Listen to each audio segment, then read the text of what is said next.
Fantasy Friday, it is time for book club. We are Lindsey, Kelly, and Katharine, and this is the Banner and Bookmarks podcast. We are three book besties diving into romantasy with unhinged theories and a bit of spice.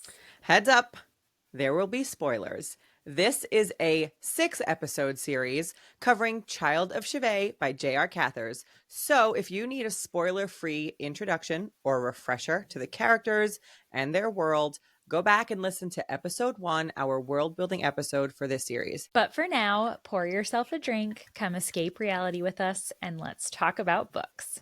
All right, buttercups, let's buckle in. Buckle up, buttercups.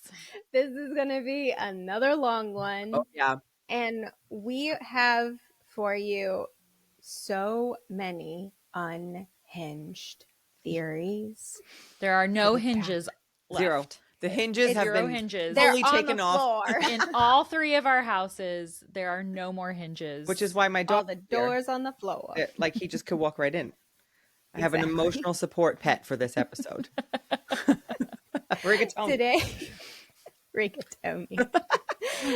Today we are going to be covering chapters 18 through 25. Lindsey, why don't you get us started? Absolutely.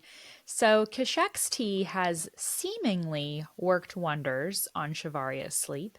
You like how I added that seemingly word after all of our tea discussions in the last episode? Shivaria asks Tig and Eon if they know about the herb that Vikesh gave her, and Tig tells her that she will grow it from the branches in her hair. She also asks the sprites if they will teach her their language, and they agree. Shivaria leaves her room, and once again she overhears a conversation between her Fane friends that she doesn't quite understand, once again talking about taking action against the Vitruk. Later, she goes to the kitchen in search of a few satchels of Kashek's tea, and she finds Medea there. They have an extremely important conversation about the history between the Latari and Akarai and the history of the Vitruk. Shivaria, Auri, Rish, and Xavian go boar hunting the next day. Shivaria sees one and takes off after it, and Xavian yells at her to take the bridge. Ignoring him, she plunges ahead and uses a fallen log to cross the water. The cold hand of a naiad pulls her into the water, but Xavian makes a bargain with it, a favor for her life. She is wet and freezing, so he takes her to a nearby winter hunting lodge that he knows of. He lights a fire, strips them of their clothes, so they can share a little bit of body heat. Shivaria and Xavian wake up in the hunting lodge. He checks her wounds and has her get dressed, and something has definitely shifted between the two of them.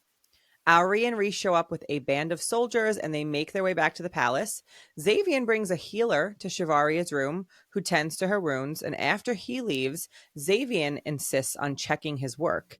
And oh man, does the tension start to build. He checks it. He checks her out. He calls her Miajna, and he kisses her. Then works her into an orgasm and leaves her in her room for the evening, asking her to consider a relationship between the two of them. Auri then comes to check on her, and Auri tells Shivaria she would actually encourage the relationship. In the morning, Medea's granddaughter Sarah comes to Shivaria's room with a basket of delicious breakfast. The basket also holds a note from Xavian, telling her that he has gone to uphold the bargain he made in the forest, and that he will come to her in the morning to see if she has decided to pursue a relationship between them. She spends the day with the sprites, but once night falls, she takes the chance to sneak out again. She goes to Peleus to ask him about finding Ishara's family home and sneaks into it. She spikes a tray of drinks with a lip-loosening herb and then overhears a very important conversation about the king. A woman catches up to her as she flees the house, but luckily the sprites have followed her, and a thorny vine starts growing through the female's feet, giving Shivaria the chance to run.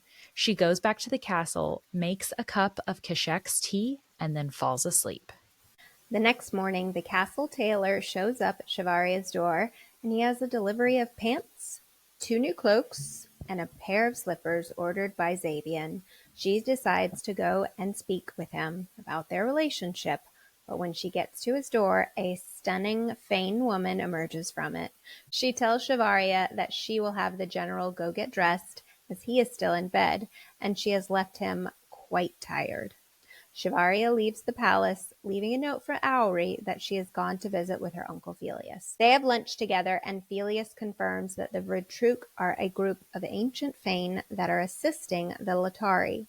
She asks him what help the Vidtruk could offer to the Latari, and instead of answering her outright, he tells her to go to the docks the next day and see for herself. Before she leaves, he also tells her that if it came down to war, he would side with the Fae. Shivaria makes her way back to the castle and tells Xavier that she will not consider a relationship with him. The next morning, Tig and Eon fashion Shivaria's hair with a golden cord banding the top of her head, with loose curls flowing down her back. She meets Auri for some masquerade planning, and Auri is shocked by her choice of hairstyle. Rish explains that it's a tradition that Fane women wear their hair that way to show their intent to find a lover. And the hairstyle provides for a rather confusing moment between her and the general, but she wears it for the rest of the day. That evening, she sneaks out, borrows a horse from Felius, and rides to the port. She sneaks onto the ship, and she finds a male wood sprite and decides to rescue him. But Auri, Rish, and Xavier are also there, and Shivaria knows she has been caught. Xavier tells her to take the sprite to the cart, and when she opens it, it is full of different fey creatures. She disobeys and takes the sprite back with her to the palace, only to be shocked to learn that he is Eon's mate. The siblings take him to the forest to rest and heal. But her Fane friends burst into her room, and Shivaria has some splaining to do. The next morning, Auri invites Shivaria on a hunt, and she apologizes to her. They have an open conversation about the Fae living in Brax and trying to escape into Acherai so they can evade capture by the Vidtruk. They kill a boar, and on their way back, see a Latari warship sailing into a cove undetected. They go back to the palace and tell Xavier, and he takes a band of soldiers to investigate. He comes back to her in the middle of the night and tells her that they found the ship empty. He takes her back to his room, telling her that until they know why the ship is there, his room is the safest place for her. Shivaria tries to argue, but Xavier plops her into his bed, and he plops into a chair. In the morning, Rish and Xavier are looking for a missive in his room, and Shivaria tells him that Xavier's lover must have taken it. They rush off to fetch Ciceri, and Xavier introduces Shivaria to her as Miajna. Ciceri admits that she let Shivaria assume they were together, but she also has the stolen missive in her possession. For the crime, the general condemns her to an empty cell in the barracks. Auri brings her fighting leathers, and Xavier tells Shivaria that she would start training in the mornings. She accidentally lands a good punch on Auri and realizes that she needs to hold back a bit. A female soldier named Raya steps in. She lands a good one on Shivaria, and the general comes to take her to see the healer, snarling at Raya as they walk away. Xavier takes Shivaria to his chamber and runs a bath for her, asking her again to consider his offer. Shivaria tells herself that she is doing it for the orgasms, simply to keep her demon at bay, but it becomes pretty obvious that they mean something more to each other. They fool around a bit before climbing into bed together, while Shivaria reminds herself that she is here for her mission. So maybe to pick up where we left off last episode, Shivaria fell asleep, right? So she's waking up the next morning and she's checking the darkness inside her. Surprised to find herself absent the coiled tension she's accustomed to in the mornings. So the previous night, Vari had Kashek's tea for the first time and saw him hovering in front of her bedroom door. This is the first time Vari has ever noted feeling like this the morning after taking anything. Vikesh's herb, Zay's drug tea, or Kashek's tea. Mm-hmm. So we believe it must be Kashek's power or whatever it is that he's doing to her at play and not the tea. Again, we think the tea just makes her forget anything that happens that night or go into such a deep sleep that she's like sleepwalking without realizing it, but not that it necessarily stops her demon from coming out or revealing itself. Right. She actually asks the sprites, she asks Tig and Eon if they know what the herb is from Vikesh, the one that she brought with her from the ship. And Tig says, yes, you can't find it where they are, so she can grow it on her branches from her head, which is so cool. And it will take a little bit, but she will grow it from the flowering branches in her hair. The other thing the sprites do is actually start to give her language lessons, which is really, really cute. And as they go through their lessons, Vari shares that their voices come to me easier than they ever had before. Remember, Felius is the one who told her, you can understand them. You just need to listen better. And so she is starting to learn to listen, and their friendship is blossoming, and it's really cute. Yeah. I also kind of get the vibe that it's more than, yes, she's starting to listen, but I feel like there's obviously something special about Shivaria, right? Mm-hmm. And so I kind of get the impression that she can hear them for more Because reasons. Yeah. I think she in her mind assumes, oh, I'm listening now. Right. But I think I get the impression there's a little bit more to it than that. Yeah. Yeah. And I wonder would if agree with Felius knew that, actually. I wonder if Felius was like, you need to listen better, but actually he knew that because of who she is, that she would be able to communicate with them. 100%. You know? Yeah. Because he's like, Mhm. you are more, you are something You're capable else of this, just listen. entirely. Yes. Oh, yeah. Love it. Because also remember, this will come up in later chapters, that the Fae don't present themselves and interact with just anybody. So the fact that they are presenting themselves to her and teaching her their language that their species as a whole doesn't do, I think is proof that there's more to it than that. Completely agree. So my girl, who is queen of overhearing conversations that she shouldn't, okay, Like a spy. Like a spy. True. like she's had shadow master training from Daddy Vikesh, okay, she overhears another conversation, and there's a lot to unpack in this conversation, so we're pretty much gonna go line by line here for a minute, okay?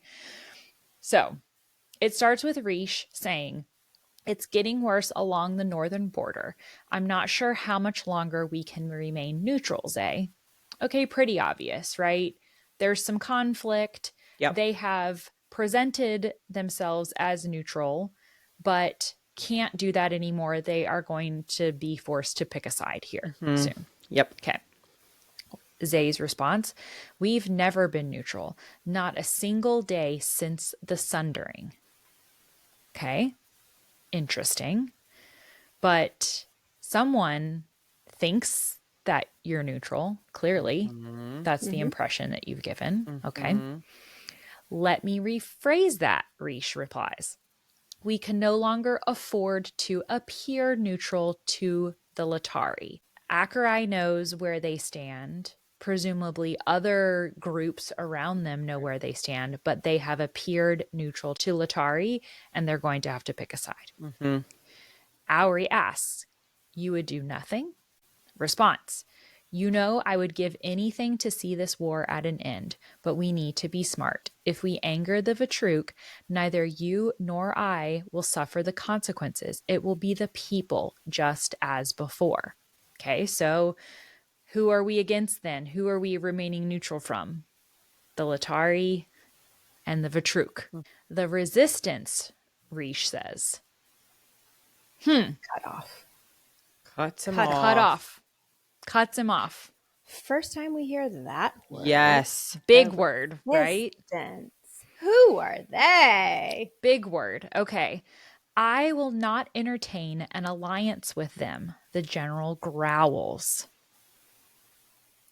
Also, that's some king shit. You guys Yup. know how I feel about this. Yes, It's it not is. for the general to decide make who an you get alliance? an alliance with. That's some The king king. shit right That's some there. king shit. Okay. You guys Daddy know how I King. feel about this. Daddy King Zay. They are reckless, willing to risk the lives of the very fae they claim to protect. I will not waste the lives of the fae needlessly. The ancients would never allow it. Another big word there. Ancients.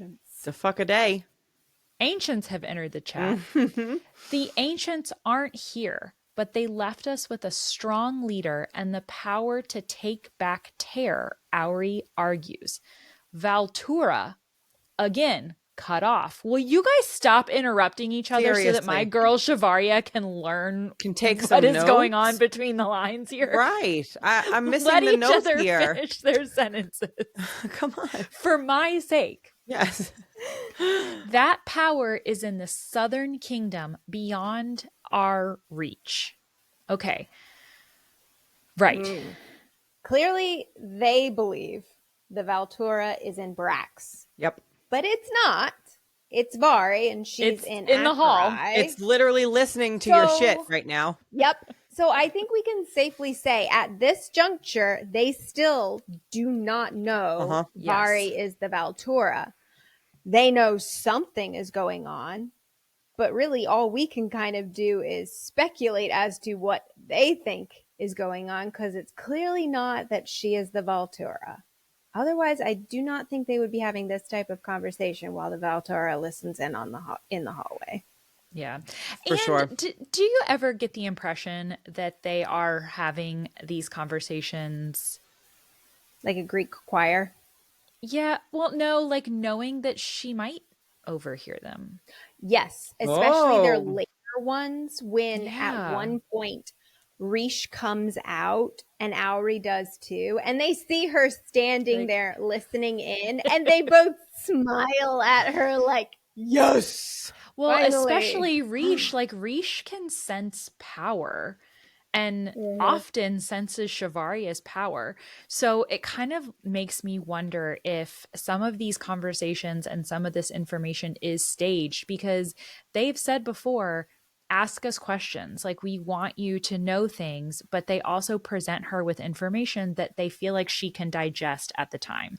Because if she was just sat down and told all of this, she won't believe it. She doesn't believe it in a few scenes where she has the conversation with Medea, right? So part of me wonders if they're like giving her little bits and pieces and letting her process it in her own time. I get a different impression of Xavian is doing that specifically. Yeah. Okay. The but others, no one else. Nobody else wants to go along with it, but their king is forcing them to, because we're going to get into discussions later on where I'm going to go a little bit on a soapbox of getting annoyed with certain characters, because I hear you. Vari asks questions, but also on the flip side, they lie to her face or only give her half truths anyway, or don't sit her down. She's a 24-year-old grown woman. You can sit her down and have these discussions with her and not baby her as if she's incapable of understanding it. I'm sorry, that is such a bullshit excuse. She's not a child. Okay, we'll go on your soapbox later. You just said I'm going to go on my soapbox later, and then proceeded to go on your soapbox. No. There's more. There's more. That was for the just soapbox the teaser? later. That was just the teaser. That's funny. It's not a box so much as it is a whole house. A stage. Here's the thing. Yes. I'm gonna say it for later too, because I feel you, but I also have a different opinion. And I think we should have that discourse when it comes to it. I'm excited for that. Why we're here. Yeah. Do we have a podcast? We have a podcast. We should start a podcast. We should start a podcast. Vari's caught listening in on their conversation, finally. And Kashek makes a really great joke. He says, I'm beginning to think she may be a Latari spy. Whoopsies. Auri reassures her, no, he's only joking. We don't hoard secrets in Akarai. We don't hoard secrets in Akarai. Who's your king? Who's your king? Yeah. Who's your king? Yeah. I mean, sit down Speaking if of you're going to Catherine's lie. soapbox. Speaking of the guys, get the soapbox out of here. Come on, Yeah. come on. Thanks But for the yeah, it evidence. was a funny little moment. She was like,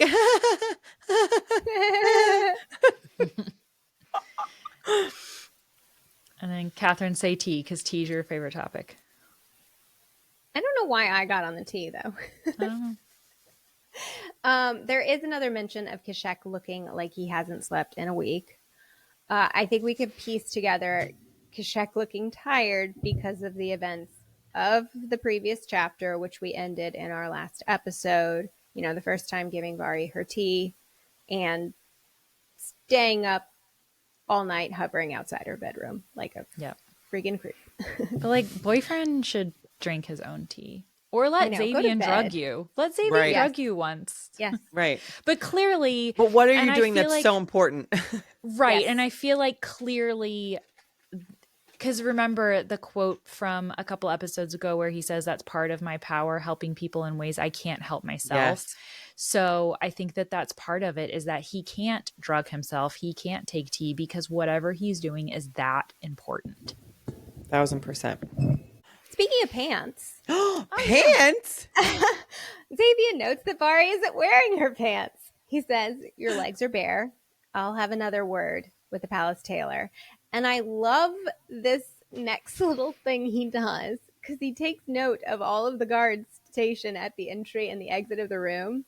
So can we take a moment to appreciate that Xavier does not want any other men looking at Vari's legs? He literally dismisses the male guards and tells the female guards nearby, "You're in charge now until the pants issue is resolved." Yep. I think yep. that's so funny. But Catherine, you're wrong. He didn't say your legs are bare. He said your legs are bare. Your legs are bare.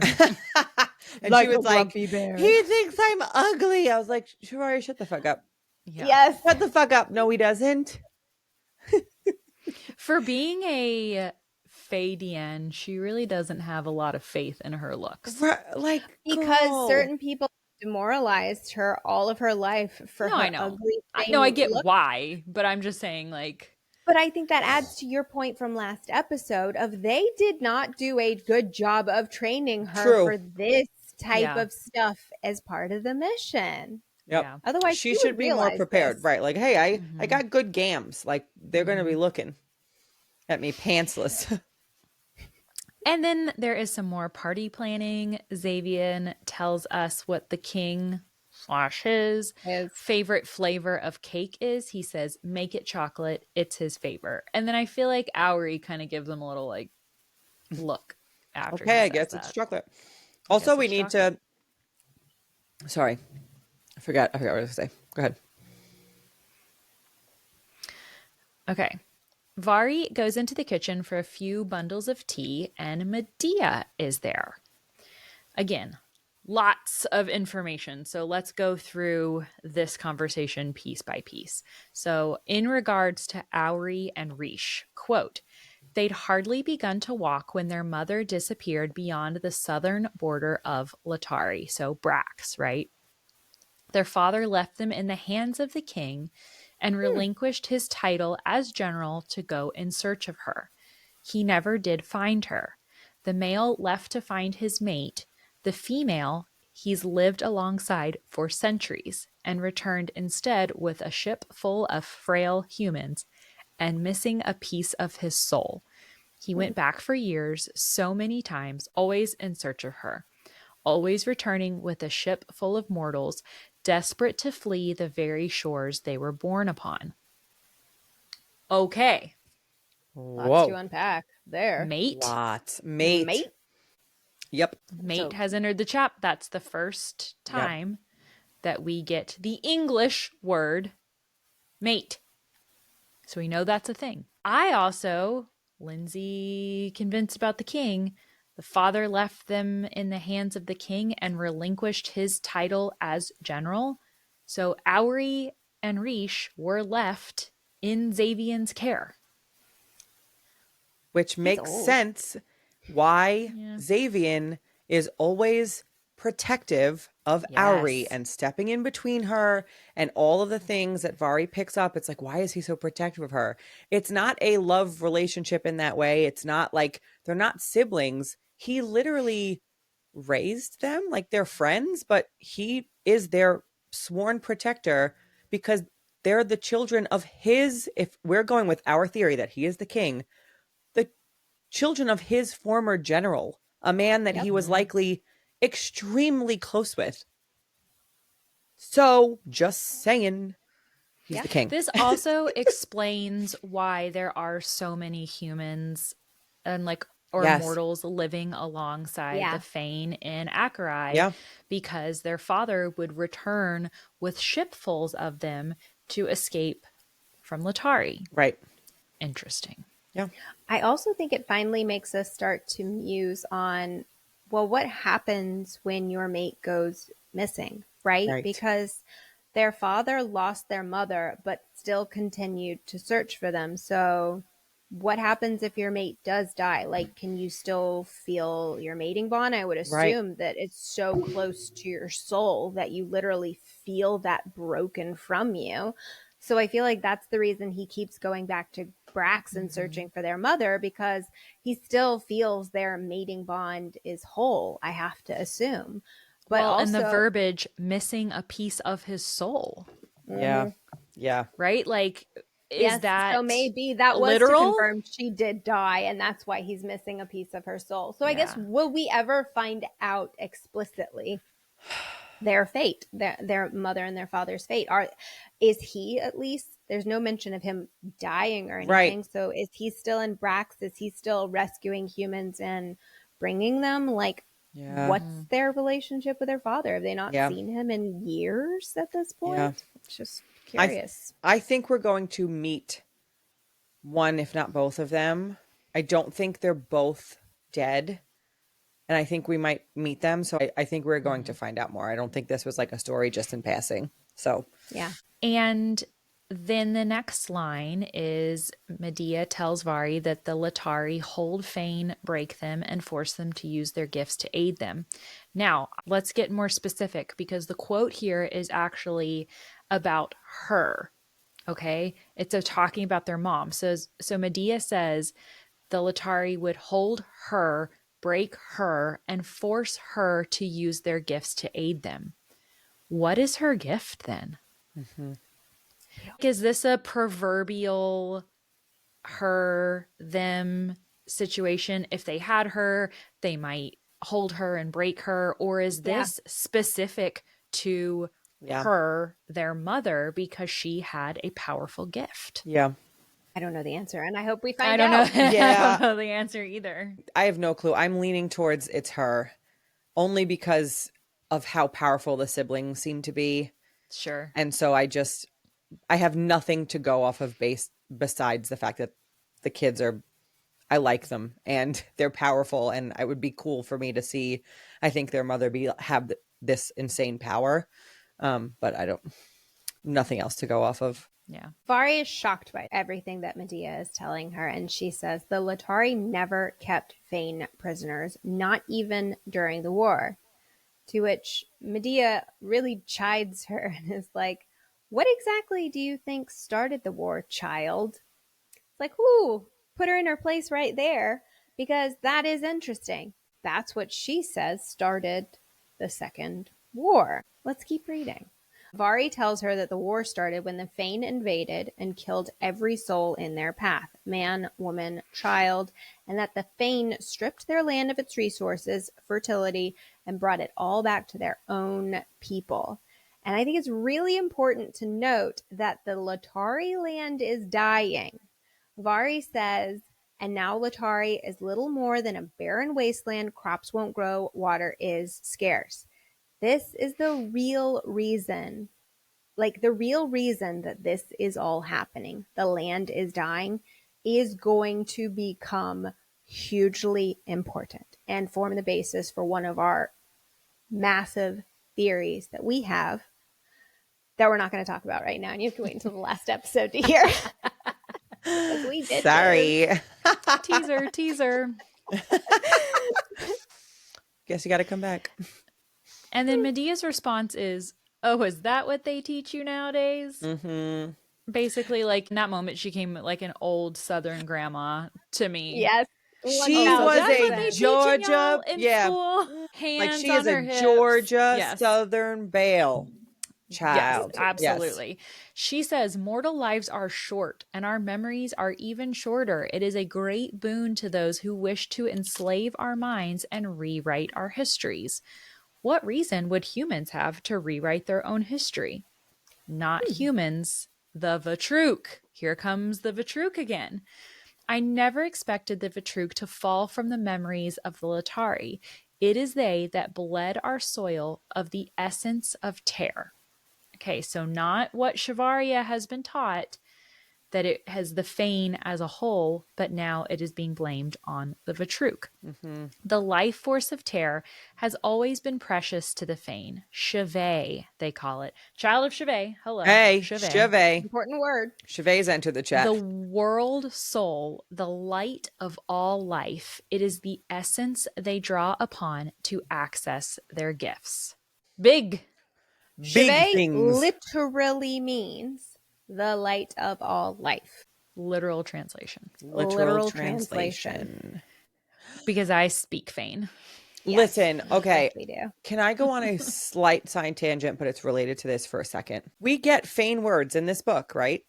Some of them we get translated and some of them we don't. So, Lindsey, speaking of the fact that you speak Fane, one thing I love about this book and others that create their own language is we get such a good mix of learning the Fae language, learning the Fane language. We get hints of what words mean. Katharine has literally started a dictionary, multiple dictionaries, and we're learning this new language as Shavaria is learning this new language. There is also a lot that by the end of book 1, we cannot translate. And it leaves That's you okay. in suspense Yeah. for a great, like, do I want to know what these sentences mean? Yes. It is a genius thing by the author, by our pal Jess, to leave us wanting to be like, but what did that thing mean? They had a whole conversation. We literally don't know half of it. Yeah, I It's feel like all exciting. these Fane and Fae words we're going to go back to once we finish And book it's gonna be 5 so fun. and find all, oh, we knew that then. Or man, it was right there on page and we 1000%. didn't know it yet. Because Jess says so many times she wants people to be able to read her books multiple times and always pick up something new. Yep. So obviously, you got to leave them wanting more. Right. It's so a then 5-book when they series. read it again, it'll be fun. Yes. If we would have found out everything in book 1, it would have been like, well, you know, So what's left to look right, for, what's so. left? This is a 5-book series and we're going to keep Yes. learning, and I love that. I love that. It makes it so interesting to me and genius and makes it part of why it's an Infinity Star read for me. Absolutely. And I do Agreed. like the fact, though, that we do find this little nugget that Shivay, that soul, that is how they access their gifts. Yeah. So then when we later learn in the book, when Auri is explaining, you know, how they're powerful against each other, how you measure power, that really kind of harkens back to this statement where, well, that's how they draw their power. So obviously those that are more closely bound to Shivay are going to be the more powerful with their gifts. It reminds me a lot of like Avatar, where they have to like put their hands in the earth and like feel the earth. I don't think it's that literal. Yeah, like I don't think it's that literal, but So back then, the Fane were powerful beyond what you or I can likely comprehend. They had access to the whole soul of Tear, not the shredded bit of what's left in this veil. Remember, this veil is currently, or Tear has currently been split into 5 veils. So the power the Fane have is really only a fifth of what they had prior to the Sundering. Yep. And then we get a little bit more information about the ancients that we mentioned earlier. When it became clear there would never be peace between them, the most powerful among the Fae gathered to discuss what could be done. The first utterance of the Sundering was born that night, an agreement to separate Tear into 5 veils where Fae could live alongside mortals, but each unknown to the other. But the soul of terror had to be divided among the 5 veils of our world, and it weakened the Fae. Now, you guys know our girl Jess. Miss JR Cathers likes to have a very specific word choice. Yes, and if she that does. means we are going to argue semantics, that means we're going to argue semantics. Yeah. But the biggest thing I take away from that statement is she used the word Fae, not Fane. Yep. The most powerful among the Fae gathered what could be done. Yep. And so that leads me to then believe we all assume the ancients are ancient Fane. I'm now getting the impression they're ancient Fae. I And I agree. think that is going to be an important distinction. Anytime somebody says the word Fae or Fane, Yeah. I think besides questioning if they're just repeating knowledge or if they actually do know what they're like talking about, Right. if it's their opinion or not, I think that word choice is going to be very, very important for us. Absolutely. So hold on. If I'm thinking about the world before the Sundering is just tear, right? And it's just divided into 5 veils, but each of the veils just aren't aware of each other. I mean, the world is still the world, still one tear. It's Yep. just different veils. So is that really how these Fae and Fane can live alongside mortals? Like, this veil has them all living together. And it's even mentioned like on the back of the book that this is the veil of war. But there could be veils that have predominantly Fane and Fae, predominantly mortals, right? It's all the same world. They're just not aware of each other. So it's like an alternate dimension Yeah. within this one world, and Right. that's how It's they're like not different planes. Right. Yeah, Right. exactly. And It to could- me, I like the think- word veil is very thin and very Yeah. flimsy, like Yeah. when you think of a veil. So I think of it as like a very thin, that if you were to be able to rip that or tear that somehow, yes, all of these worlds, all of these 5 veils would literally be existing on top of each other Yes. all at once. Yes. So it's almost like Marvel and Doctor Yes. Strange, the Yes. mirror like the mirror dimension that he goes into. So Yep. it's like it's all the same Different dimensions. place. Yes. So that, exactly. which is kind of crazy because it's basically like if you took down the veils, you would have people literally colliding Yes. on top of each other because it's all still just one world. Yep. Yeah. Fascinating. There'd be a lot of problems with whose house is Yeah. this? Whose house is this? Like, Or why is this are there house built 5 on top of families my house? Living in the my same house? bed.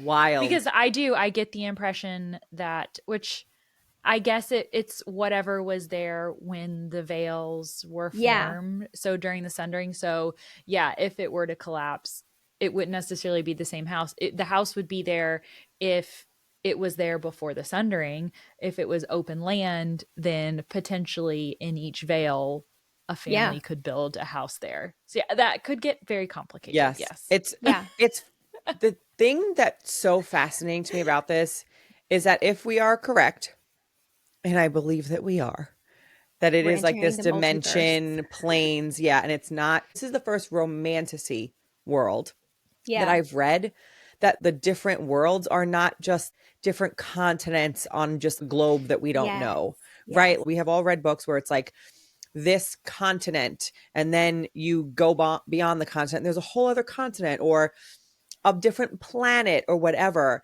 and it's a different physical place. But if this is really just this same physical place, but all these things happening concurrently, and that is so freaking genius. It is so cool. Yeah. I And love My Jess that. mind has is told us, blown. yeah, Jess told us in episode 1 that the veils will fall. Yes, they will. And I feel like then houses are going to fall upon houses upon houses upon houses. The Wicked upon Witch houses. is going to fall. Imagine The house is going to fall on the imagine witch. the chaos. Yeah.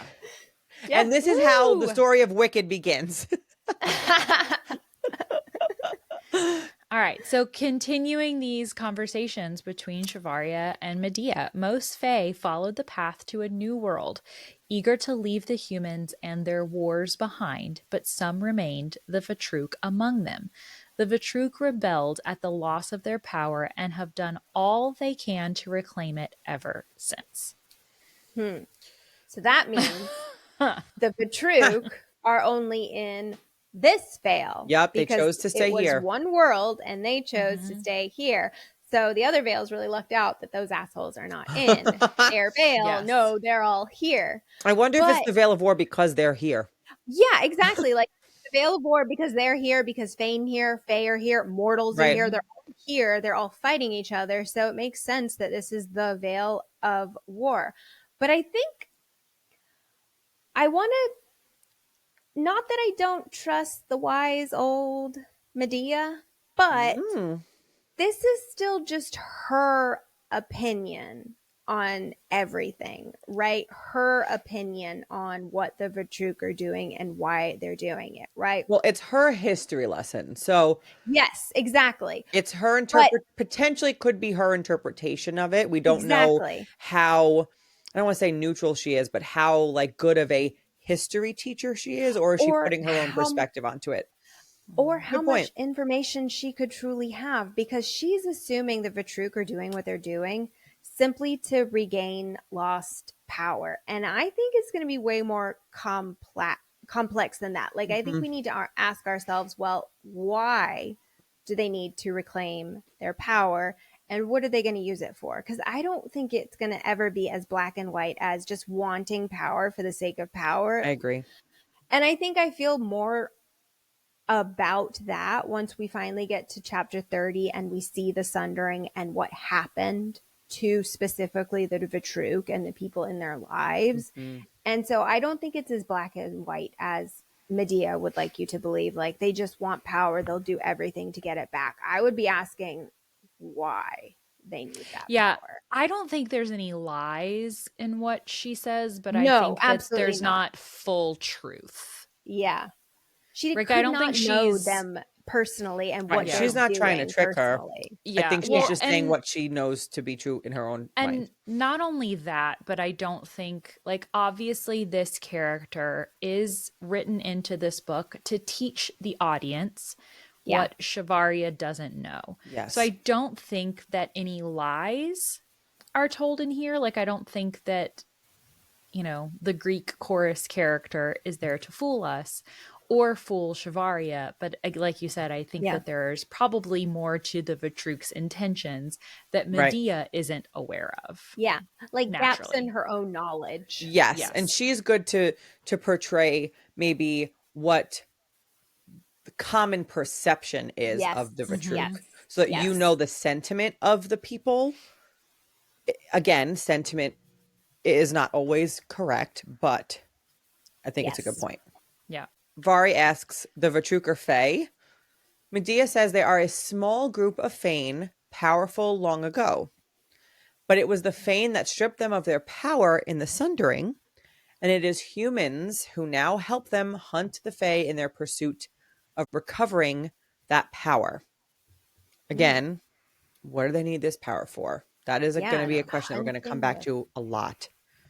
Right, hunting? Also, the Fae versus Fane mm-hmm. verbiage. Yeah, They are not Fae, they are specifically Fane, which I think is another instance of those two being very different and very important, right? yes. The concept of them hunting this power gives Yeah. the power life in a way that I Mhm. think is very intentional, because I think it points to the fact that this is a living being, or this is a living power. This is not just power as a concept, power as a construct. It is A soul. physical, soul. It is real. It is tangible power. Yeah, I do wonder though, like one of my favorite tabs in my annotation that I'm working on right now is Latari motivations. Mhm. So let's think about the Fane. So the Vitruk are Fane.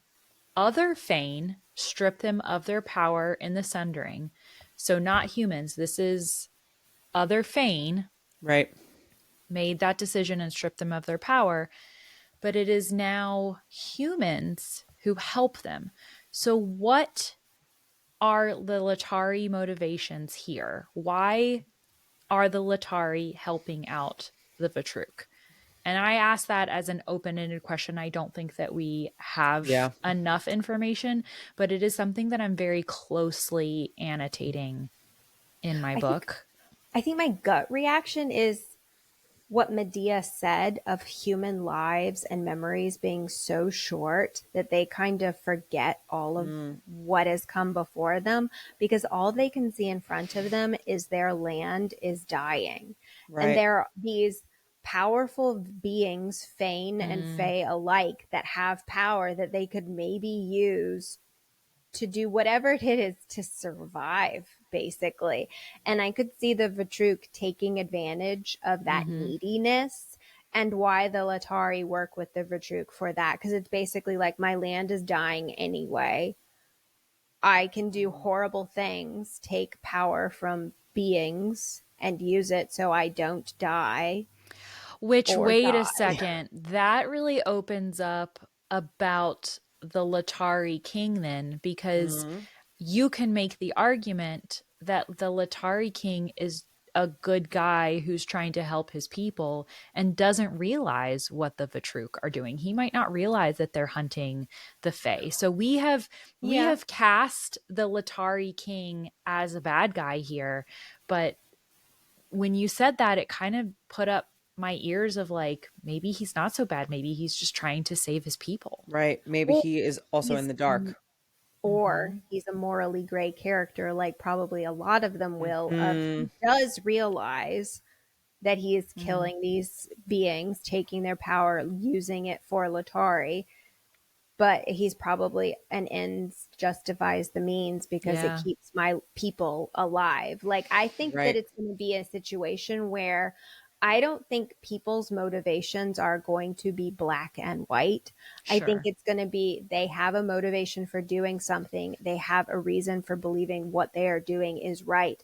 Are certain people going to die or be sacrificed as part of that process? Yes, but that doesn't mean that they don't think what they are doing is correct for some group that they're fighting for. And Yeah. I love the idea of it not being just a, I'm evil for the sake of I'm evil and I want Yeah. power. That's not Yeah. interesting to read about. But to read about a king who knows he's killing beings, but it's so that his people don't die, or it's Vitruk killing Fae because they're trying to do something else that we don't have information about right now, that makes for a way more fascinating read to me. I Mm-hmm. agree. I would need a fucking hell of a good reason for why you are holding and hoarding all of the food in Right. underground fucking caves and crates and Don't things disagree and with keeping you it on away that from the one. people. So, what? Tell me that. And then, Yeah. But then again, maybe I will come okay, back. let's Is it play. him? I'm gonna play devil's advocate. Is it him? Right. Because Or is they it were told Leanna? Or because according to Shavaria, they were told to march to help the people. That was the king's order. And Shavaria is saying, I'm with Leanna and we're not helping the people. right. So Mhm. you could read that Yes. the king is unaware of Right. what the army And it's and other people pulling Leanna strings. is doing. Which, if that is the reason, Not, and then I I'm can making play. this, yeah, Right, I'm making right, this right, very devil's advocate because I right, don't know that I believe that, but I right. think it's an Yes. interesting discussion to Yeah, have for for sure. sure. We don't know. There is something messed up going on. We don't know who is really at it. And I think it's easy for us to say, oh my God, it has to be the king. Yeah. But like you said, He's bad. nothing Yeah. in this Yeah. book except, well, I trust except for Tig. Tig and She's the Eon, only yeah, trustworthy have one in this whole have book. been to me morally, like morally Like a white. moral That's your compass. Moral stick. Yes, compass. yes. Moral compass. Moral Yeah. compass where you're like, I trust you, you have pure intentions. Every other character, including Vari, has Including Mm-hmm. Fane. bits of gray, including everybody. They're Yeah. all slightly gray, different shades of gray. So That's a different book. it's a different book. 50 of them. 50 of Shavaria goes looking for Xavian to get the recipe for his drugging tea. the Might as well. drugs. Rish sees her and mentions that Xavian isn't here, but he remembers the tea he gave her, so he can put in request for the ingredients with the palace courier. Oh, they're going to get here in a week or two. And fucking tastic. Great. Now, if let's continue our tea theory, Love it. is that the truth? Or does he not want her to take the drug tea because they want to experience whatever she's experiencing in her sleep? I would probably go with that one because That I one. get the impression that Riche is also a little bit of a mischievous character. Oh, yeah. Oh, totally. I And like Risha a so, lot. yes. Yeah. So I think he's trying to maneuver it as, oh man, it's not going to get here Yeah. for 2 weeks. Dang it. That postal service. Why are they in the South again? I don't know. That dang postal service. Yeah, I agree with that. Yeah. And then Shavaria drinks more of Keshek's tea instead and notes there is no sign of the demon that plagues me or the lingering darkness that accompanies it. Woo. Okay. Tea Oh. alert. Woo! Second time. Second alert. time she's had Keshek's tea. And the second time she's noting that feeling. There's no sign of the demon. So Auri arrives that like early that morning with dark circles underneath her eyes, much like what we've been noting with Keshek's eyes. So we're not going to get a mention of Keshek here, but I mean, I think we can probably assume that he was up late too, same as Auri, doing whatever it is that Keshek needs to do to keep her demon at bay. And Auri was up late keeping him company, the whole time. Yeah. I don't Is know this your about soapbox? yours. A little bit. Don't worry. There's a lot of soapboxes. So I'm just going to warn you guys. I'm going to start ranting and I just need you to love me for it. Always. What is your impression, at least in this? I personally am not okay with them keeping this from Vari. Okay. Sure. She doesn't ask questions, but she literally has no memory of what is going on. So she can't ask questions about it. And they never say anything to her. I mean, this is something that 100% relates to her body. They should not be keeping something that serious from her, like whatever it is. And I just think she has a right to know things that directly relate to her. Yeah. And this was just one that really bothers me because she'll continue to ask, how's Keshek doing? And they just brush her off on that. Yeah. And she's asking.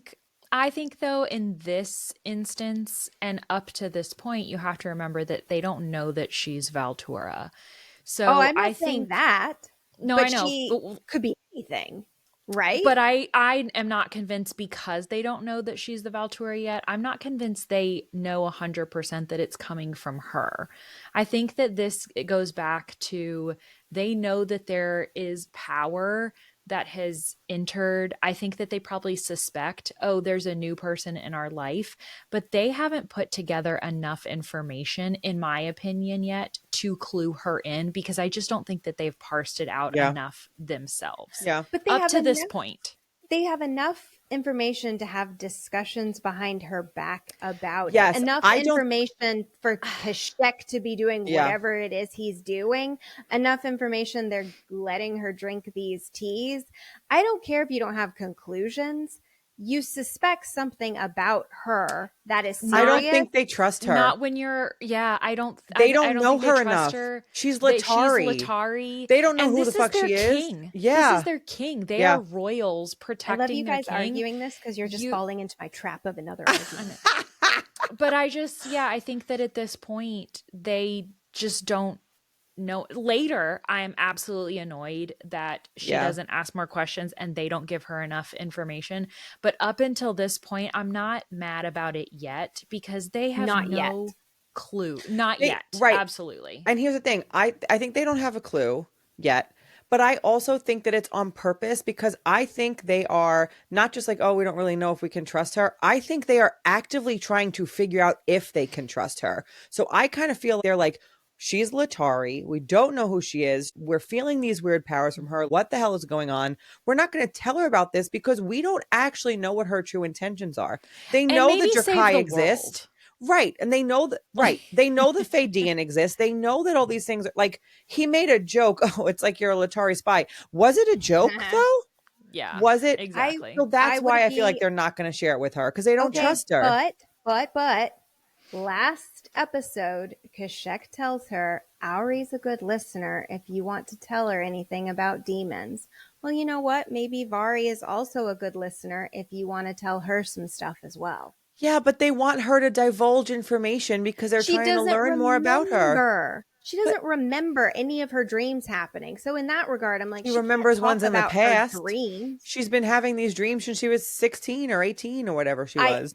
I hear you there, but I guess what I'm saying is she's been with them for what, a week or two at this point, Yeah. and they want her to confide in them about her dreams, but then their suspicions back to her, they don't want to confide in her. It's like, Yes. Again, I don't mind I them get not it. That's what people trusting each do. other, but I struggle Yeah. with the critical argument of you confide first, but we're not going to give you They're playing a anything game. themselves. They're playing a Yeah. game. I think it's Absolutely. royal Yeah, politicking. court. And guess what? If I politicking, meet yeah. someone new and I don't fully trust them and I want them to give me information in human non-fantasy world, you better believe I'm going to say the Non-fantasy. things. Oh, That they to yeah, get yeah, them yeah. to say the thing because that's what I'm going to do. And so I'm not as mad at them because I think Yeah. that they're not fully I don't want to say they're not fully her friend. I believe that they're her friend, but I think that they're also like I don't know if I can fully trust you yet. And so they're Mhm. playing behind the scenes to make sure that they can while they figure out what the heck is going Mhm. on. So I don't fault anybody yet because they're Not all yet. they're right. They're all playing each other. They're all friends and they're all playing each other at the same Yeah. time. No one is Yeah, innocent. because remember, like to your point, Katharine, Shavaria, they're asking her for information, but she knows a lot that she's not giving them. Oh, She's yeah. a fucking spy. She's a spy And he's the king. Right. of But you not know what her I mean? king. Like they're No, but all a king. They're Yes. all lying.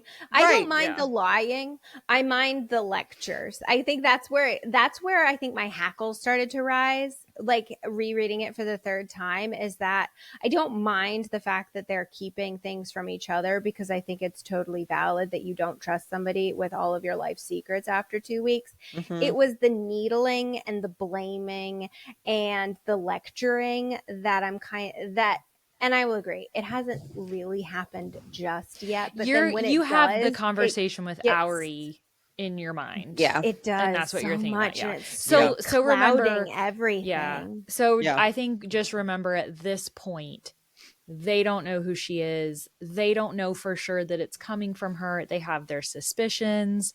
And so they're just on an information gathering Yeah. mission. At Yeah. this Okay, point. but if we find out in later books that they knew a lot more Okay, this early sure. on, I'm allowed to get mad, right? Okay. Yes, ma'am. You're always Sure. allowed to get mad. We just don't have to agree with you. It's fine. That's true. No, that's fine. That's totally fine. That's why we have podcasts. We don't agree with each other, right? That's why we invited you, so that you can disagree with So us. I can argue. So let's go boar hunting. Let's do it. It's a tradition for the king to hunt and supply an animal for the feast. As he is not here, Sure. I Sure. thought you might want to join me for the privilege. Oh, but wait. The general It's gonna come. is going to come, king. The king. King. The king. So he's there for his board. Sure is. How Come on, nice. guys. We're not breaking royal traditions here. He's coming along with us. And then a quote. For the first time, my eyes view the banded oaths of the Fae clinging to their sides and ribs. Most are a simple line of black, following the line of their ribs from their spine. A batch of crimson bands wrap the general's forearm, Risha's forearm bearing two in the same shade. And I find myself wondering what each of them means. What do they mean, Katharine?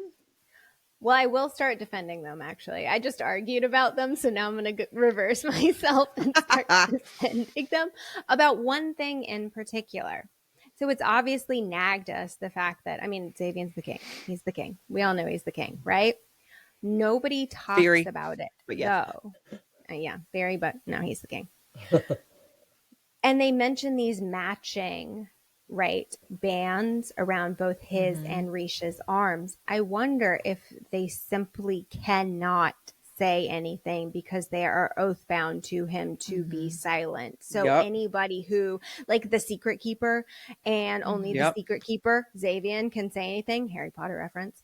And so all the others literally can't say that he's the king because they are oath bound. Because then that makes a whole lot more sense why they refuse to say anything about the king, Right. and why it's really probably only in Xavier's own power to ultimately tell her that he is the king. That's what I'm just guessing, because they mentioned these like oaths and Matching. bargains and matching, and I'm like, okay, well then an oath bound fae, that's something we're all familiar with. Right. That would make sense then how they're keeping the secret. Yeah. That, to me, that has to be one of the only explanations, because or else Yeah. how How? does everybody I don't keep it know. I'm under still wraps? feeling like we have a double identity, personally. Yes. Expand on that, please, Lindsay. I don't actually, yeah, because I don't know if we have the same theory, but keep going. I'm not convinced of it, but one of the ways in my mind that it works is that he has different forms or like different appearances, and That so Zay does. Xavier does. Like And he's like a so split kind of yeah, like he something. lives as the general and he can live as the king, and he has two different forms, basically. Mm. Do I have any basis in that? No, I don't. That you've read a lot of fantasy and you like That I've fantasy. read other, yes. Yes. Yeah. Yeah. So important to point out that oaths are red and bargains are black.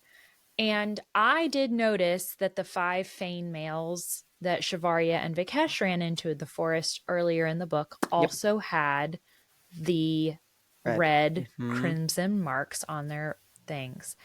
But I wonder why Shavaria, like, do we ever find out why Shavaria doesn't have a black band? Because Yes. she made a bargain.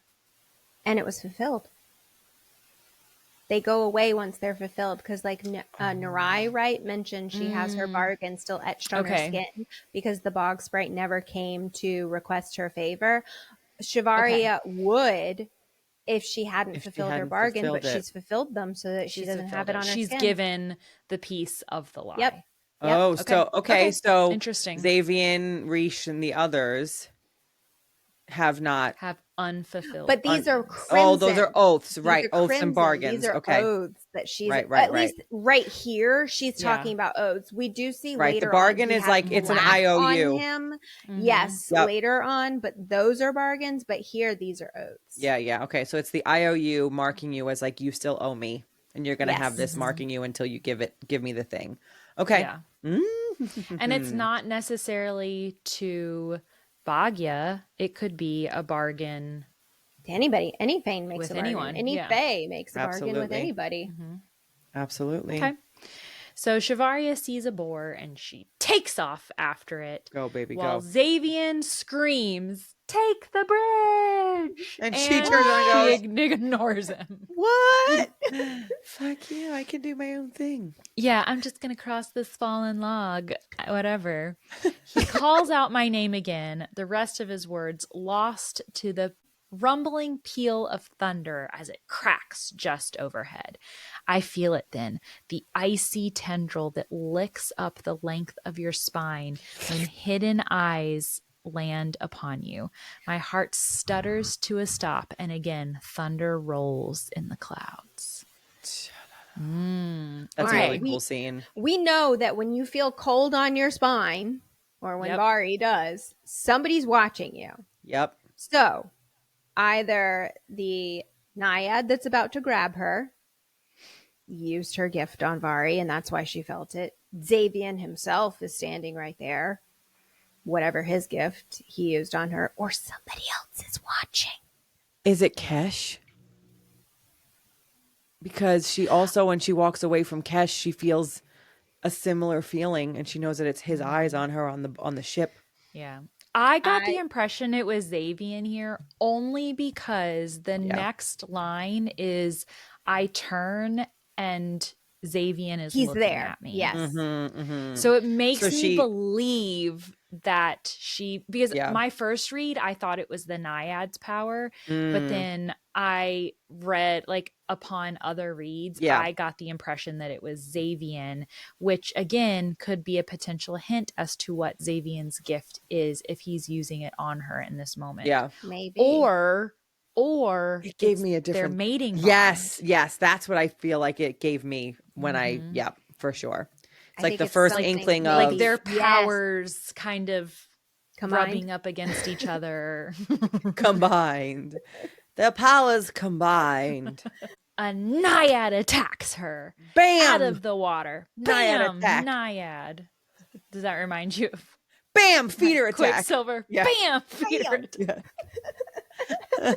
Glad to fulfill that role once again. Quote, his eyes grow wide, and this is his being Xavier, just as a chilly iron grip encases my ankle, tearing my leg out from under me. I go down hard, my head hitting the log beneath me with a sickening crack before I plunge into the icy depths of the turbulent water. A cold hand wraps around my calf, pulling me under, and water enters my lungs as I'm tossed back into the current. Woof. It doesn't take the creature long to find me. Its hair, and just get ready for this, right? Ugh. Its hair is a stinking mass of green algae riddled with a variety of aquatic eggs. Its skin is tinged a deep green, and its Yummy. teeth are every bit as sharp as the sprite's. These teeth I have cause to fear as the creature's eyes explore the exposed flesh of my neck. A blue liquid oozes from a wound on its forearm where I'd struck it with the blade. Its eyes follow my gaze, and a vicious growl tears from its throat as it widens its jaw unnaturally. That is disgusting. Okay, but can I tell you, the first time I read this, I actually literally had a nightmare about a creature with eggs in their hair. The eggs. That's funny. I was like, the eggs, It's the and they were egg- just it's like the eggs for you? the Do it. eggs, like in, and then like hatching, and then like Like boba, like boba. Ew. Popping, Don't do popping that boba. I again. knew popping boba, but no, they were like popping boba. they were But like maybe there could be clusters of both kinds eggs. of boba. Like some eggs are like Can you squishy stop talking, boba, please? and then some eggs are Eggs. popping boba. I never thought that I would be so disgusted by eggs, but I think it's funny. it was. I mean, it was great visualization because I literally had a nightmare. I hope you have another one tonight. I Just probably because am. It would be funny. Ugh. I'll Hope tell you're you. a nightmare. It would be funny. Ugh. But wait, Xavier swoops in, and so he grossed makes a bargain, a favor for her life. Mhm. He says some words that are not in the Fey language. Beautiful, wonderful, well Thanks. done. I told you I speak Fane. I speak Fane. Or bog I spray. speaketh Naiad. Fane. I speak Naiad. But I like that word Vasai because that to me sounds like vessel. Yes. And we learn later that it's a piece of his gift. That is the favor he has bargained for Vari's life. So I like the idea that that's probably what Vasai means, something related to that. But what's crazy to me is this guy has lectured Vari about making bargains with Faye, and he just immediately steps on a favor for her life, immediately ready to make a bargain. Yep. Something has changed for him. And I Yes. think Lindsey, when you said that feeling that she was feeling right before the Naiad grabbed her, I think that's what it has to be. His mating bond, like maybe you don't experience it the second you just place eyes on somebody for the first time. Right. But maybe this near death experience Yes. just triggered it for him. And he's like, oh, fuck, that's my mate. I would do Bargain anything. away And- anything for her. Yes. And that does make sense too, because she's mortal, she's human. If a mating bond had Yeah. clicked into place in this Yeah. moment, she wouldn't know what Right. that felt like. Right. Yeah. Yeah. Oh, I that's completely right. So she agree. could be sensing that, not realizing that is what that That's the bond. feeling is Yeah. as well. And maybe that's also the reason why it didn't really click in, right? Her Yeah. powers have been bound. So whatever could allow that Yeah. click to maybe happen has potentially been bound as well. And so it can't happen so fast for him, but Yeah. Yeah. he realizes it. Because it's very obvious. Obviously, they have been warming up to each other, but it's very obvious that this scene and the next scene in the Yes. cabin are the shift in Yes. their Yes. relationship.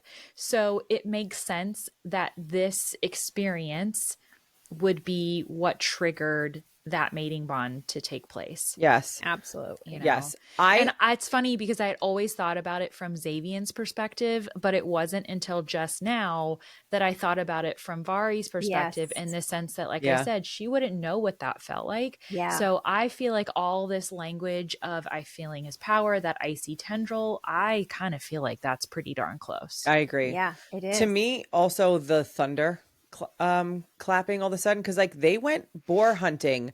There was not a storm coming when they left. And then why, when the naiad comes into play, all of a sudden now there's thunder and things are starting to happen. And so that was something that made me like, you know, I agree with you 100%. I think you're on to something there. And I think we have a theory that there is another character at play in this scene, Yes. but unseen. yes. And we're going to bring it up in episode 6 when we're kind of going through the laundry list of all of these theories that we Yeah. have. And we'll touch back on this moment. But yes, I think somebody else is here. I think that storm is happening because of. Yeah. Yeah. It's a good place to mark, because we see thunder happening as soon as she's in danger, right? So like, oh, it happens to line up with when she feels that ice.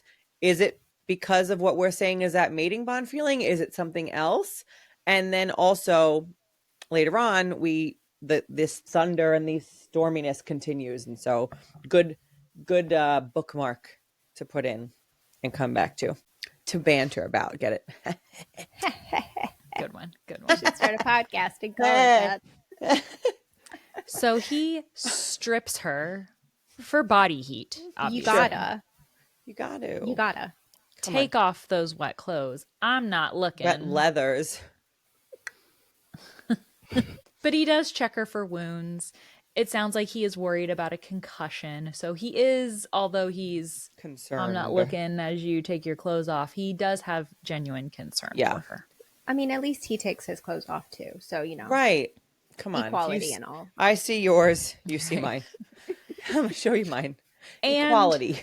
our first very sweet, swoon-worthy moment. She named a price for your life, he says softly. What was it? I murmur as the darkness comes to take me. It doesn't matter. His lips are so soft and his breath so warm when he whispers against my skin. I would pay it 100 times over. Ugh, catch me. Swooning. Catch me. I love that line. That's a great one. It's a great line. Great one. Okay, but hold on a minute, because that line I feel like I've heard before. When he says, I would pay it 100 times over, I feel like I remember Vikesh saying something like he would do something 100 times over for Vari, like when those 5 Fane right at the very beginning of the book In the attack woods. Yes, Yes. attack them, and she thinks she's done like a horrible job, what have you. Doesn't Vikesh say like she thinks her life is not worth it, like why would you fight these people off? Doesn't he say something like your life is worth it 100 times over or something like that? Like I feel like there's a line where Hold on, he I have said it marked. Yeah. Okay, Give me okay. a second. I'm pretty Because sure I have if it marked. so, then I'm also coming up with a theory right now, but Okay. Okay, what's the line first? And then I'll say the then. The line. Okay, so Xavier just said she named her price for your life. What is it? It doesn't matter. I would pay it 100 times over. Vikesh says, "You may feel otherwise, but your life is worth saving, and I would take that blade again 100 times over to see you walk away unharmed." Okay, so they both. So that Yeah. is I that think is that close. I think that is close, and that sounds to me like something that you would do with your mate. Sure does. And we know that I'm Vikesh blown has away that the called language her is that. They both call her Miajna. Miajna. And we're about to get to the scene later after this scene when they get back to the palace is the first time Xavian calls her Miajna. You can't tell me that's not a coincidence. No. That I'm language is intrigued close. right I'm building now. a theory in my brain, and I don't know if it might be an episode 6 theory. We 'Cause save I all need the to put good some stuff more- to the end. I know. I have to put more pieces together, but I have a I think we should noodle you have this. I have a thoughts. theory. I think Yeah. we should noodle this. I need this to noodle. more. Okay. Yeah. Because I think we're about, we're going to come through this whole book is that way, but specifically, I think there are some chapters coming up that I think It's about to get. it might convince us. Yeah, I have a theory. Okay. I had this theory the first read, and then I took myself out of it, and now I'm talking myself back into it, but in a different way. Like, I think my theory might have been right, but I was connecting it for the wrong reasons, and now I have a different okay. Yeah. I mean, we've been saying this whole time, like they both call her Miajna. I mean, Yeah. they're both calling her mate. That means something. And we all have that impression. But I don't think I even realized this language until now, how similar it was. That really kind of paints a picture of like, they both truly feel this. Mm-hmm. They wake up in the hunting cabin together, snuggling. Boner alert. But Vari says, "I know enough about a man that I'm not surprised by That's that. biological. He can't control it." Right. Which made her seem so like innocent to me. I was like, yes, you're like, oh yes, that's biology. Like, right. You really have never been in this situation before. Like, it is clear, even though you're 24. And there is a detail in here that I don't think is important, but for some reason it stood out to me. She is looking around the cabin and is like, it's super bare, except for there's a small shelf with a lone carving of a wolf. Lindsey, what did I tell you before we started filming today? I'm like, you know what? She's missing a pet. Maybe she's going to get a wolf. A wolf. Yeah, I don't know why it stood out to me, but it's such a small detail. Right. Why would there it be a wolf? Seems like it could be, and I have absolutely nothing to connect it to, but I don't know. It really, the wolf really stood out to me to point out the lone carving of the wolf. Yeah. I don't know. We know our girl Jess. She uses words intentionally, so I think we need to notate the wolf. Yeah, if you're just going to decorate a cabin with and one then we can thing. check it off the list. Yeah. You're decorating a cabin with one thing. Wolf. It's going to be important. Yeah. Don't know why. So she wakes up and she notes the reprieve from her demon was short-lived. You know, her darkness is at the forefront of her mind, but that's all she says, right? She didn't take any herbs, no teas. Kashek is nowhere to be found. But she woke up with Xavian, and so maybe her demon was a little bit happy being in Xavian's arms all night long because her demon didn't rip his head off. So, I mean, he's got to be somewhat pleased. So I wonder if, like, her demon recognizes her mate and is, like, purring in the background and is like, ooh, I like being in his arms. Those are cozy arms. I mean, the quote that we get is pretty good there. It's, my darkness uncoils under the attention of his caress, fighting to the surface to meet him. With every pass of his thumb, it yearns to be satisfied, just as it pushes me to find my release in the ring every morning. So it's kind of the first time that we see the demon coming to the surface in a way that doesn't feel like it is coming out like raging. A positive way. Yeah, like it's coming out like, So it's, very interesting. Yeah. I would be I really like that the way that you just said that it's the first time we see it coming out in a positive way instead of a negative way, because I think that's really true. And I don't really think I had thought about it that way before. It's almost like rising to meet him rather than rising and her having to like tamper it down. Right. Yes. I like It's that. like Okay. peeking out, like, well, hey, hold on, this is new.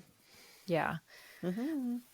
Okay. And Vari is very injured, but she says she's fine. And obviously, he does not believe her. He is not going to take the word fine. I love the way the word fine becomes a thing in this book. It is so Yes. funny. He said, if you ever say the word fine, then I'm immediately to summon the healer. Yeah, I know. I Yeah. love that. He does apologize for drugging her when they first met, thank which you. Good I man. found this a little bit interesting that she is aware enough at this point to know the difference between I Oh, yeah. had a drug tea and I had a sleeping tea. Like either one she falls asleep with, she wakes up, her demon wasn't there. So I made a note in my book of like, why does she know the difference? Interesting. Yeah. She's probably. Why does she know that he's Right. drugged her? Not just had his special tea, but why does she know that it was drugged? Yeah. She doesn't Maybe know that she feels because- any different. Or maybe it's simply because Kashek said it was a sleeping tea versus Xavier said nothing and then she conked out. So maybe it's just intent. He didn't I tell don't her it was going know. to put her to sleep. Or maybe she subconsciously feels weird. recognizing it. Yeah. Yeah, it just felt a little funny that she noticed the difference. Yeah, she's and like, "You calls out to drugged the me." difference. Yeah, and he's like, "Yeah, you're right, I did." Yeah. Sorry. My bad. I didn't know you then. I didn't know you how My important bad. you were to my life until then. Yes. But Yeah. I kind of feel like this next quote for him is kind of like maybe it's his explanation as to why he's been a dick to her this whole time, like at first, but he's sort of now seeing the error of his ways because, as we're saying, like he realized his mating bond because he says, I do not take the lives of my friends lightly, and my trust in strangers is not easily earned. And she says, well, do you make it a habit of taking women you don't trust to bed? It's like, I do not. But if anybody could persuade me, it would be you. Hey. Yeah, let's continue on. Lindsey knows for a fact that Xavier is the king because Auri says, be happy Torin didn't send the entire army to scour the forest for his missing general. These are the least he would allow me to bring when I told him that we lost you in the woods. Would you do that for General? No. Would you do that for your king? Absolutely. Yep. Don't worry. We agree with you. He's the king. That's it. Here's the thing. I believe he's the king. Arms crossed. I also think generals are really important. So like it didn't bother me. That he No, would've because they sent just it. proved that they can send a general off to Brax to go search for his wife, and nobody gives a fuck about that. Well, Nobody he goes chose searching. to. But he chose to. He chose to go I don't chase disagree with Vari you. in the We woods. don't need to fight this fight. I don't disagree with you. He's the king. So yes, He's the king. Cross the arms. Do it again. All right, Lindsey, use more of your Fae and tell us what the salve is. Xavier uses what Lindsey is going to refer to Iliandus salve. Did I do that? Okay. How do we think? Yes? I think that was pretty good. So Iliandus, yeah. Iliandus.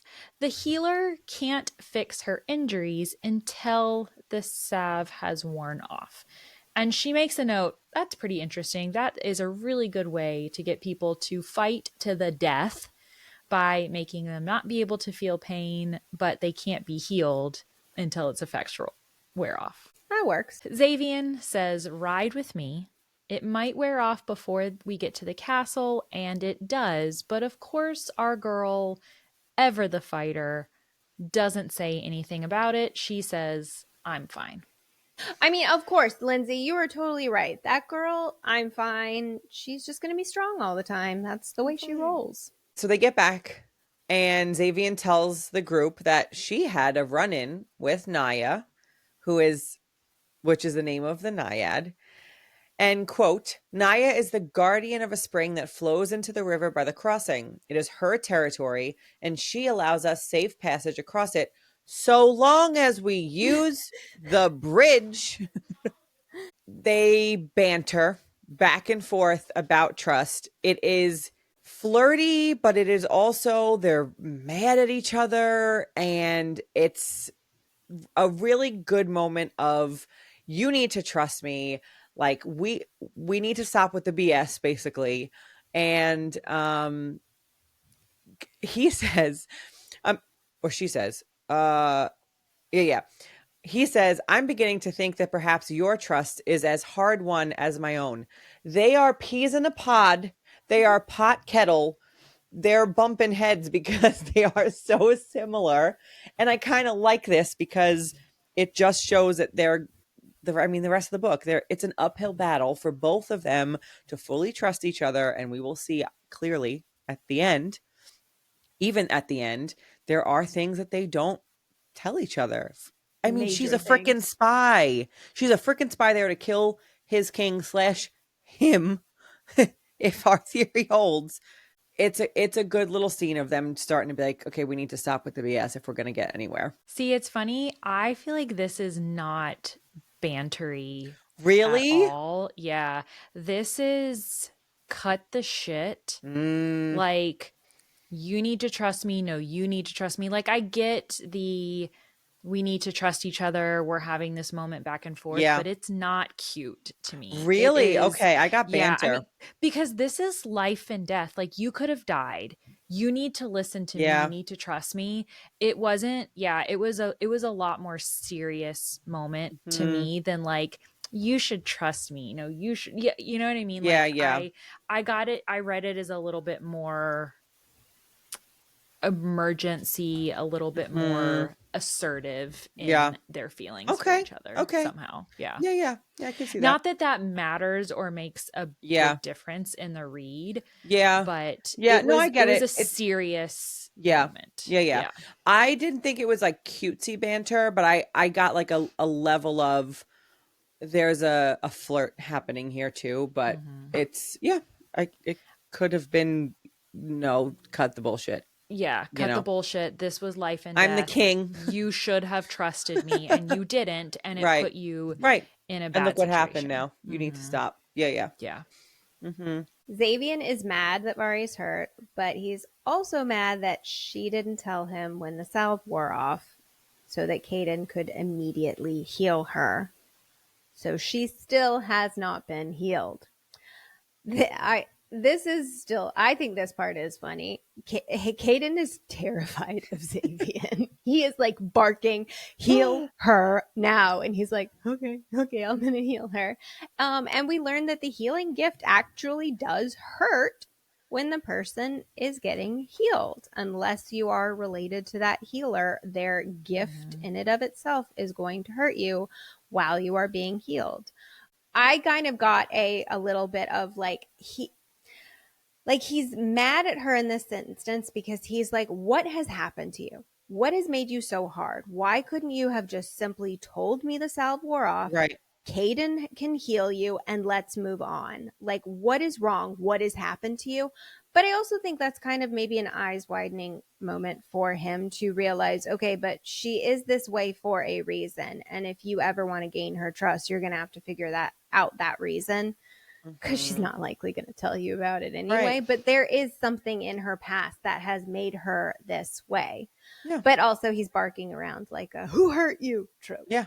Yeah. kind of Yeah. here. And it's the moment where he's also finally, I think, realizing that maybe she doesn't have the soft life that he has Mm-hmm. like Mhm. told her that like, oh, you Exactly. what do you know? You had this, Yeah. what do you know of hardship? And he has no clue. And now he's like, wait a minute, actually, like what made you this way? Yeah. Yeah. Oh, that's a good point. I like that. Yeah. But as all things must go, fighting leads to fucking, and that's exactly what happens next. Sure does. Yeah, it gets real tensiony real fast Mm-hmm. here. Fates, you are so beautiful. The Swoon. declaration stuns me. She's like, What? even her is like, Me? wait, what? Where did this Oh, come from? And then he is checking her for wounds, and her side she gets a little ticklish. And he says, I want to know that you're ticklish, where you are ticklish, where you like to be kissed. Whoa. Hello? Hello? It's getting hot in here. What's happened? And then, what else do you like, Miajna? Excuse me? Word alert, word alert, word alert. Why does this hoe not ask these men what that word means? Especially now. I mean, Come on. Come on. Kath, come on. You can't defend it. I mean, I can. No. I will hear no arguments at this I mean, point. if you don't want to be Vari's personality explained to you, then sure, fine. That's fine. No, If you don't want it. I don't. Our listeners might, so you Your can say it for them, personality but is I wrong. don't. You're wrong. No, I mean, she does make a point later on that she recognized that word and she knew she had heard it previously from Vikesh, from a man that said, you are Mayajna, you can call me whatever you like, for somebody who gave her undying loyalty and trust to, and then he absolutely severed everything about her. So hearing somebody else say that word to her 2 weeks after she was crushed, she's not ready to know what that word means. And even still, even if she knew it meant the word mate, 2 weeks after breaking up, I'm nobody's mate. I'm processing. I'm processing at this point. I mean, I'm not mad at her for not asking or being ready at 2 weeks after getting her heart severed in half. She should, because we think that because we know the seriousness of what it means. But why isn't she just like, does that mean pretty? Right. Like, she's not that stupid. I'm cute. That's stupid. She knows it means something. She knows it's going to mean something. So then ask. If you're not stupid, then ask. She not Even ready. I don't know. You know that I never care if people ask questions, and I'm always like, freaking ask the question. Yeah. Ask. Not ready. He's tickling you. I want to know what you're saying to me. Which means I'm ready for him to tickle me, and that's it. Call me horses. I said I'm ready for a date, not what if he's going off saying, into the sunset. What if it means disgusting hoe bag? And I really you're don't tickling want to know what me? it means. I want to know. I love that tickling has turned into code. Tickling. But not because she's getting tickled here. She's actually getting tickled. And then he's gonna tickle her more. Oh. And then Xavian kisses her. And he has fangs. Let's not forget that they are there for pleasure as much as they are there for pain. Sure are. Mm-hmm. And then he gets her off, gives her that orgasm that her demon needs, right? Oof. And it's a good one? It's a good one. I mean, she orgasms. Is that your question? There you go.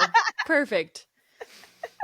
Case in point. Wait, Kath, did you write? I read this in Kelly's voice. Yes, I did read it in your voice. I know Lindsey wrote it, but it said, and gets her off. And then he gets her off. That's Kelly. I heard that in Kelly's voice. And then he... yes. Yeah. And then he kisses her, and he has fangs, and he gets her off.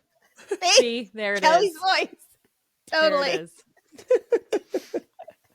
One thing I didn't appreciate about this scene, because it's the same thing that happened the first time Vikesh gave her an orgasm. Will these men stop leaving the room right after? Right. It is rude. I It deserve cuddle time. I deserve not to wake up alone and stop leaving the damn room. Where you That going? is so true. That's Really hilarious. funny. That's really I deserve. funny. It is rude. Don't leave the room. Please talk to me a little bit afterwards. Yes. Right. Can we snuggle a little bit? Do right. something. Don't just leave. And also then he is like, I would like you to consider me as a companion. What the fuck, dude? That's your mate. Don't use that language. That is beneath her. She is on a pedestal for you. Yeah, I assumed that was very Fane language and a very Mm. Fane custom to ask because we see in the next one with her with the hairstyle. So Yes. that one didn't bother me as much because I assumed it was like a customary thing and we're just unaware of the Like custom. Or you he call didn't it a want to like certain name, like you have to like go through freak her the. Or out. like asking your dad for permission, like, will you consider me as a companion is a custom for them, Yeah, yeah, yeah. which I'm making that up. But That that's how you could read not it. be true. Hmm. Yeah, that's how I read it. Okay.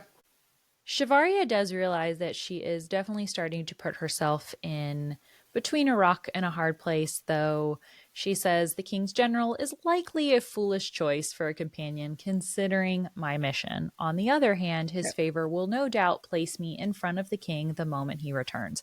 It's a fine line I will have to walk if I choose this, and a single slip will cost me my life. So this is a big quote to me because A, it signifies that Shivaria is still on board with her mission. Yeah, Hmm.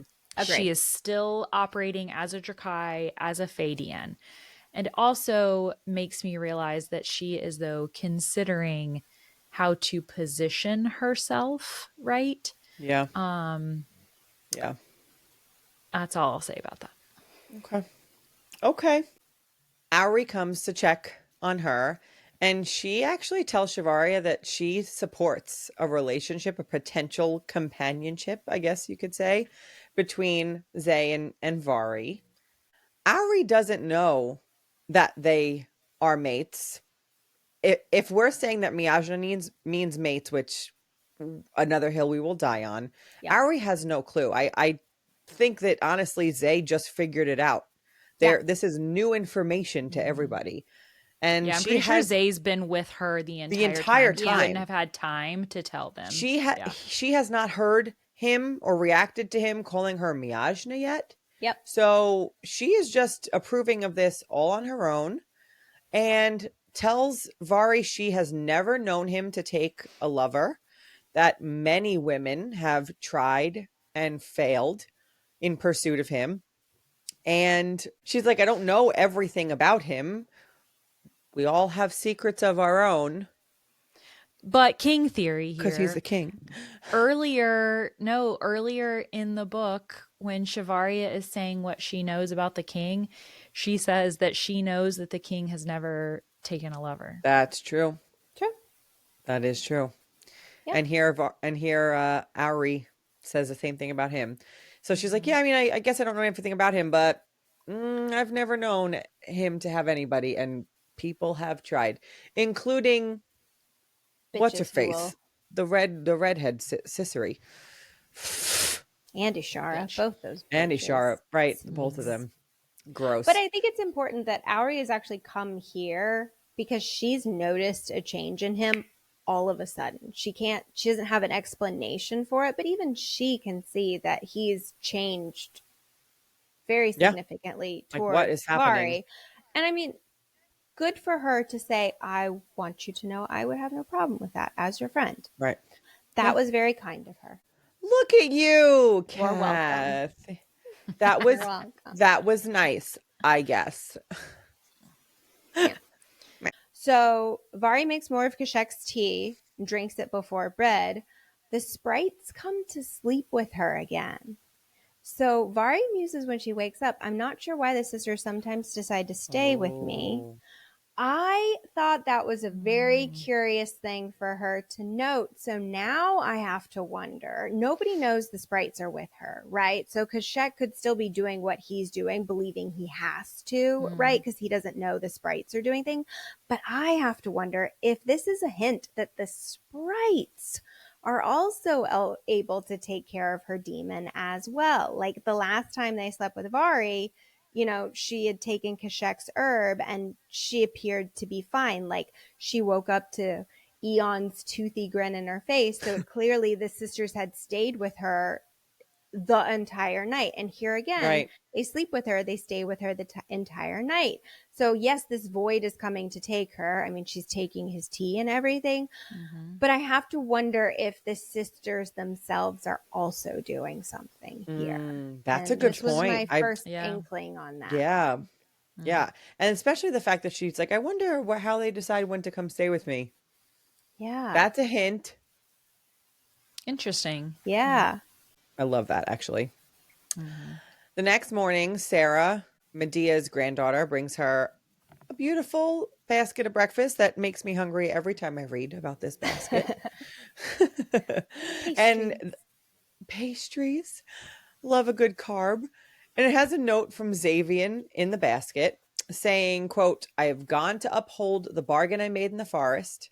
The gift of healing takes its toll on your strength, and I would have you strong. Take the day, eat, rest, and consider my offer. I'll come to you in the morning and honor your decision, whatever it may be. So, like, now she has to just sit around and eat carbs all day while deciding if she should be, the companion to the general, who also is probably the king. Are No big you deal. telling me all I have to do is lie around all day and eat carbs and decide if I want some really gorgeous fame to ravish me? Yes, please. Thank you. I am totally fine with doing that. I would love to. Thank you very much.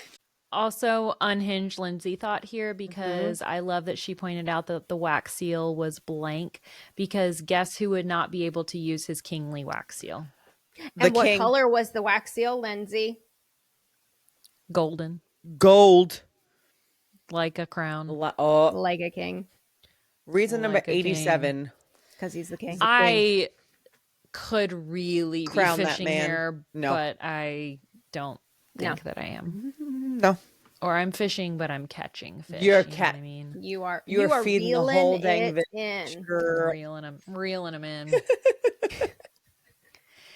You're preaching So to the choir here. Yes. I actually do appreciate us literally every time it comes up, just supplying the evidence, it's the evidence, the so evidence, the evidence. obvious. Because To us honestly, it it's one is. theory where it's like, I'm going to shove it down your throat. You Yes. will get this. And I love Yes. how we're just doing it like bam, bam, bam, I bam. mean, Yeah. Shivaria decides to sneak out and she goes to Uncle Felius's house. From her room, she grabs a purse of coins, 3 bundles of herbs, and a small pouch of tools. Not sleeping herbs, just herbs. Okay. Then she sneaks into Felius's room, wakes him up with a startle, and asks him the location of Ishka's home, who is Ishara and Sisri's mother. And he says this about Ishka's family. There's very little that family would not do to take power in Akerai, and nothing that will stop them from ending the lives of every mortal in this vale if that were to ever come to pass. He warns her that the enemy of your enemy is not always your friend. So let's have a quick little Felius discussion here, because we know that he is playing both sides, that he's a double agent. So what do we feel like his intentions are inside these quotes? I think he recognizes that she's going there as like part of her mission, because she truly is seeing if there is an alliance to be had here. And he's trying to hint, hint, nudge, nudge, shut that down. yeah. Like, But why doesn't he say more? Like, why doesn't he tell her, hey, whatever you think connection you have, it's not there? honestly, I would say that about so many people and how they I know. obfuscate Yeah. everything throughout this Yeah. whole book, that I'm like, honestly, him not saying directly what he means seems par for the course for so many of Yeah, these that's people. true. Especially him. That's true. Yeah. But either way, I think knowing that he's a double agent and there's very little they wouldn't do, they would end the lives of every mortal, interesting choice of words, in the Vale, if it were to ever come to pass. So I don't know, definitely packed there with some sneaky Felius information, right? Absolutely. So she sneaks onto the roof of Ishka's house and gets into an office. I feel like this next scene has a ton of Easter eggs and clues in it that might get overlooked. So we can kind of piece it together for everyone and for ourselves. I also think that this is one of those scenes that we will come back to in later books and probably realize how much important information is in here. So let's kind of go through it line by. So Vari notes a slender female with red hair in attendance. We want to point out that Vari later recognizes this woman as Cicely, who is the woman that pretends like she is Xavion's lover in a few scenes. Okay.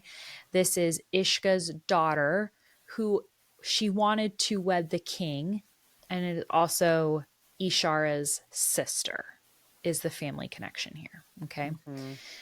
There is a missive there to General Xavion that says, again, lots of information within this paragraph.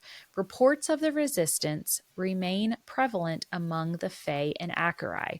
Their recruitments have tripled in the last week. Resistance, again.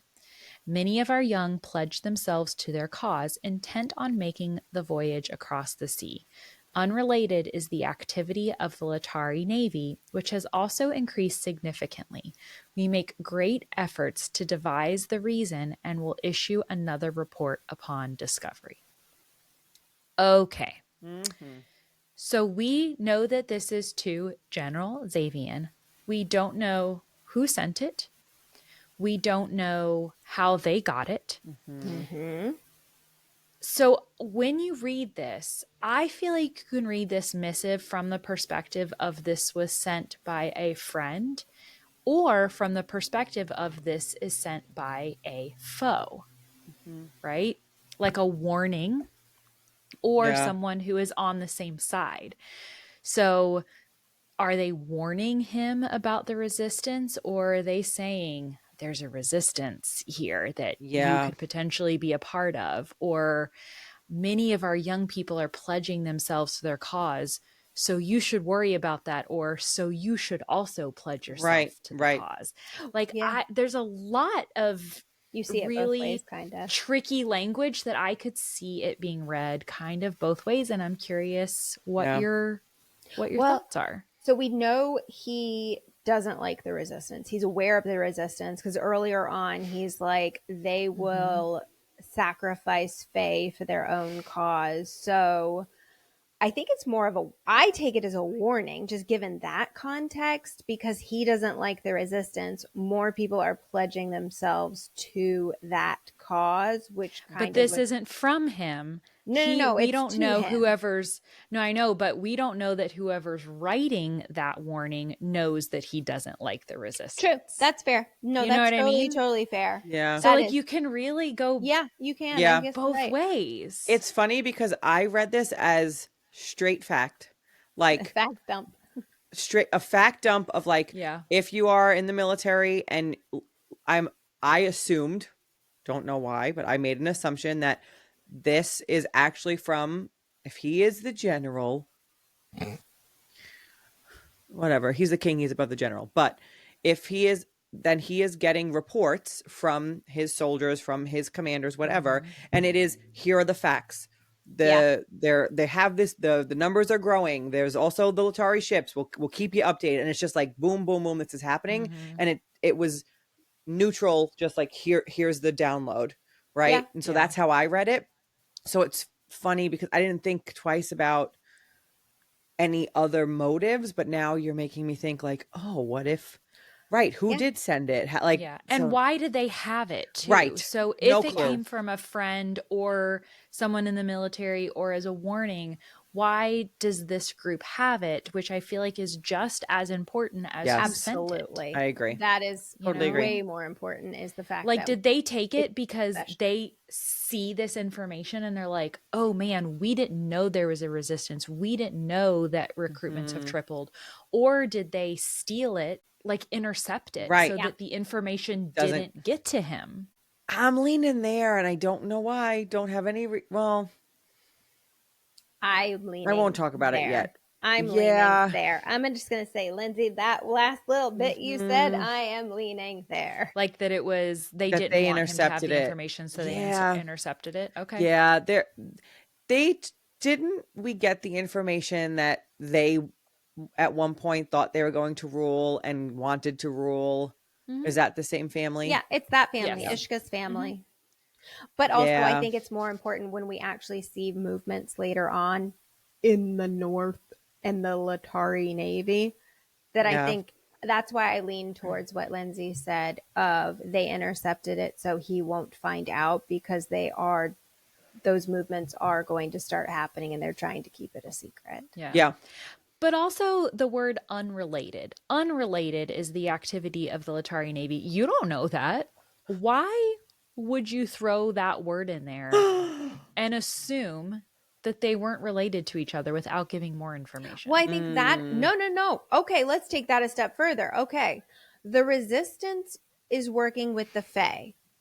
Okay, we get the impression that if the resistance are working with the Fae, yes, they might be sacrificing them. Yes, they might not appreciate their methods of accomplishing their goals. But at the end of the day, Not necessarily Fae, but Fane. no, I'm saying Fae because of a previous conversation where we Okay, said the okay. resistance is allowing the Fae to get caught up in this and potentially harmed as part of their goals.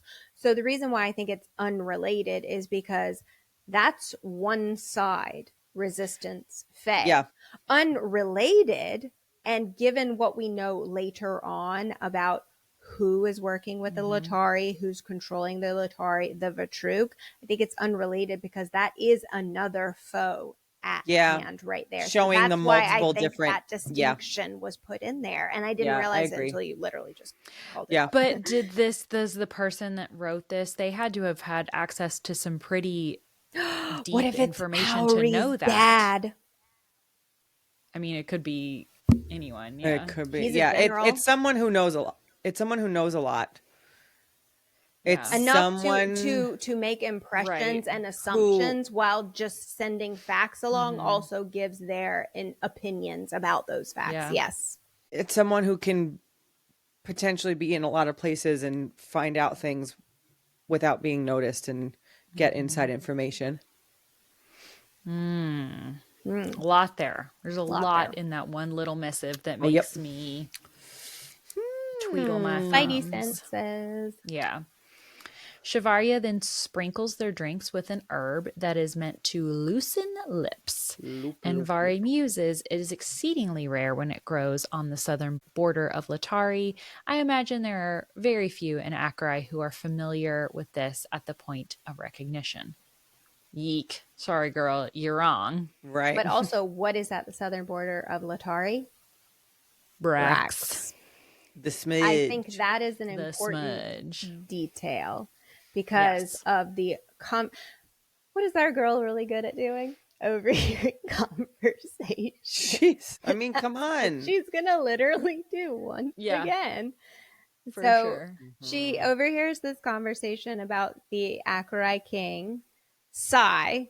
She is eventually identified as a confident female, and she says, quote, "You do yourself a disservice by underestimating the king, Ishka. He likely knows more than you believe." To which Ishka says, "He is arrogant if he thinks he has the power to hide himself from us. He's grown far too comfortable in his seat of power." And then Sai immediately replies back to her, "Let him think he has fooled you all. There is power in that deception as long as he continues to believe he is the most powerful being in the northern continent. His defenses will remain low." So clearly Sai is stating that the king is being deceptive about something, but he has failed in that deception. We know Zay is the king, so we can piece together that his deception, his disguise, has been found out by Sai and those people that are present at this meeting. And this, who is the more powerful being in Akurai here that Sai is alluding to? Well, another male present counters to her, "I mean, no offense, lady, but it is only a matter of time before you are discovered here." So I think his response to Sai's statement strongly implies that it is Sai herself who is that more powerful being in Akurai. And the king doesn't realize she's in Akurai because her home is not typically in Akurai. And Yes, because later she realizes what the herb is, which is only found in Latari and more specifically in Brax. Yep. And So it who's leads hanging you to around believe there? The Batrook. the Vatruk. Yes. And she says, let my mate and his siblings serve as a distraction while I become better acquainted with your daughter's gift. The power of suggestion is rare and will serve us well. Guys, this is like a stupidly important Yes. statement right here. She's Absolutely. talking to Ishka, but who is the person that immediately replies? It's Ashara. She says, I'm happy to serve in any way I can. It's impossible to mistake Ashara's voice as it glides into the hall. So Sai wants to become acquainted with Ashara's gift. Sai, this new person in Akerai, a more powerful being than Xavian, wants to get familiar with a woman whose power is suggestion. Mm-hmm. That's important. And Mm-hmm. I think when it comes to like this reference to like siblings, I mean it's probably like those famous siblings we keep hearing about, right? Voss, Murray, Nyx, Arda, right? So that means her mate is going to probably be one of the two males of that sibling group. So it's going to be Mm-hmm. Arda or Nyx. Mm-hmm. And chapter 40 kind of helps us figure it out by a process of elimination. Yeah. So I can spoil it for people now if they would like. It is Arda. That is her mate. Yep. Um, and Would you like the spoiling? I like Let me not spoiling. give you the ability to answer because this is a pre-recorded podcast.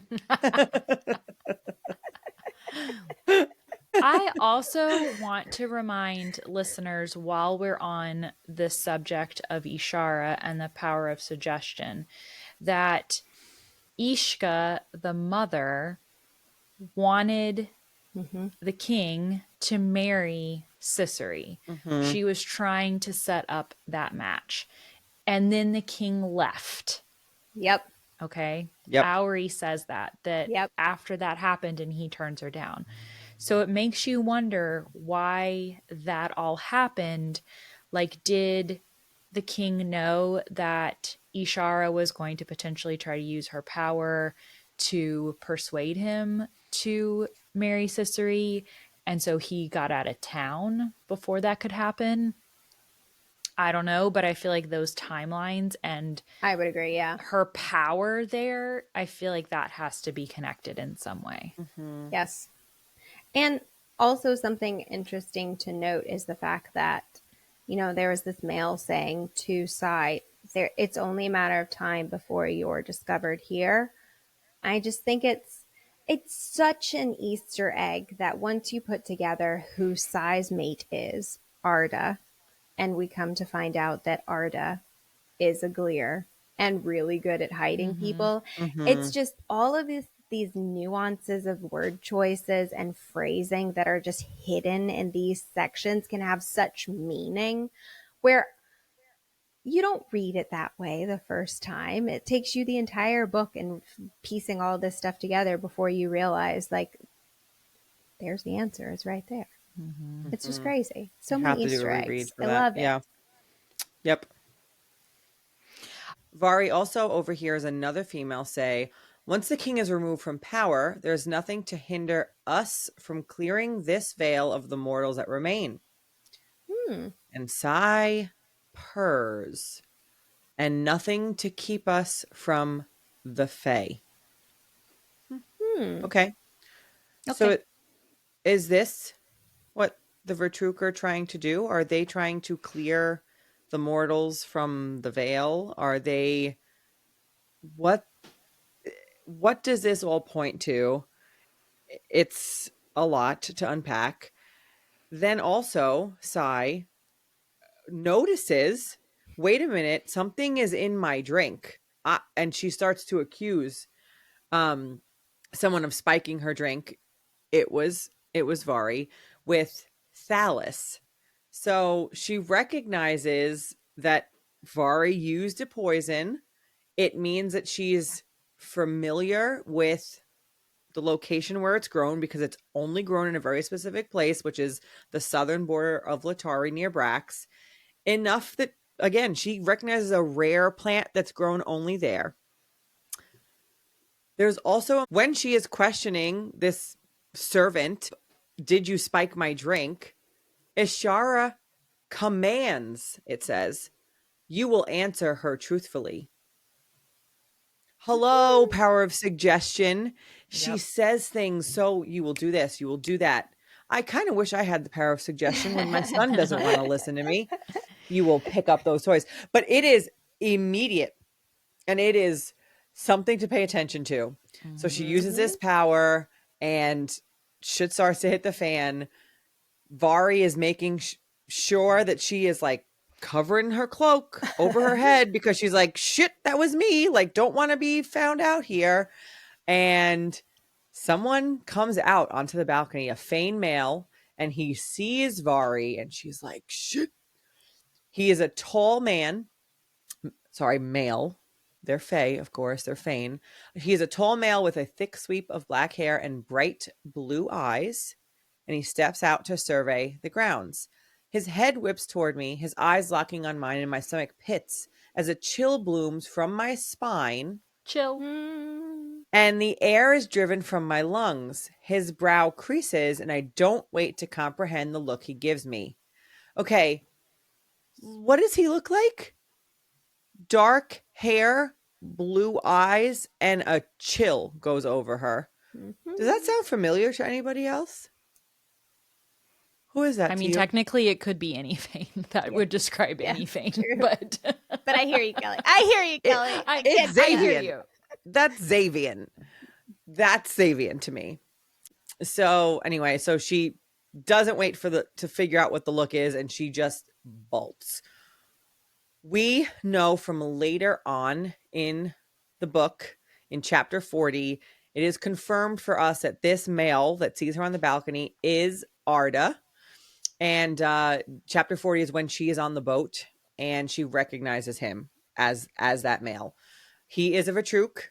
So it also confirms what Kath, I think, already brought up, that the Vatruk are already in Acherai and they are working with Ishka's family. So this is like points to me about what Philia said, which we talked about earlier in this episode, which is the enemy of your enemy is not necessarily your friend. Yeah. There are so many sides, and actually Jess pointed out, like, it's not sides, it's you're playing all the sides, not one side versus the other. There are so many different groups and different missions and different like ways of thinking in this world. And so this to me points to just like so many different factions that exist. And so they're there.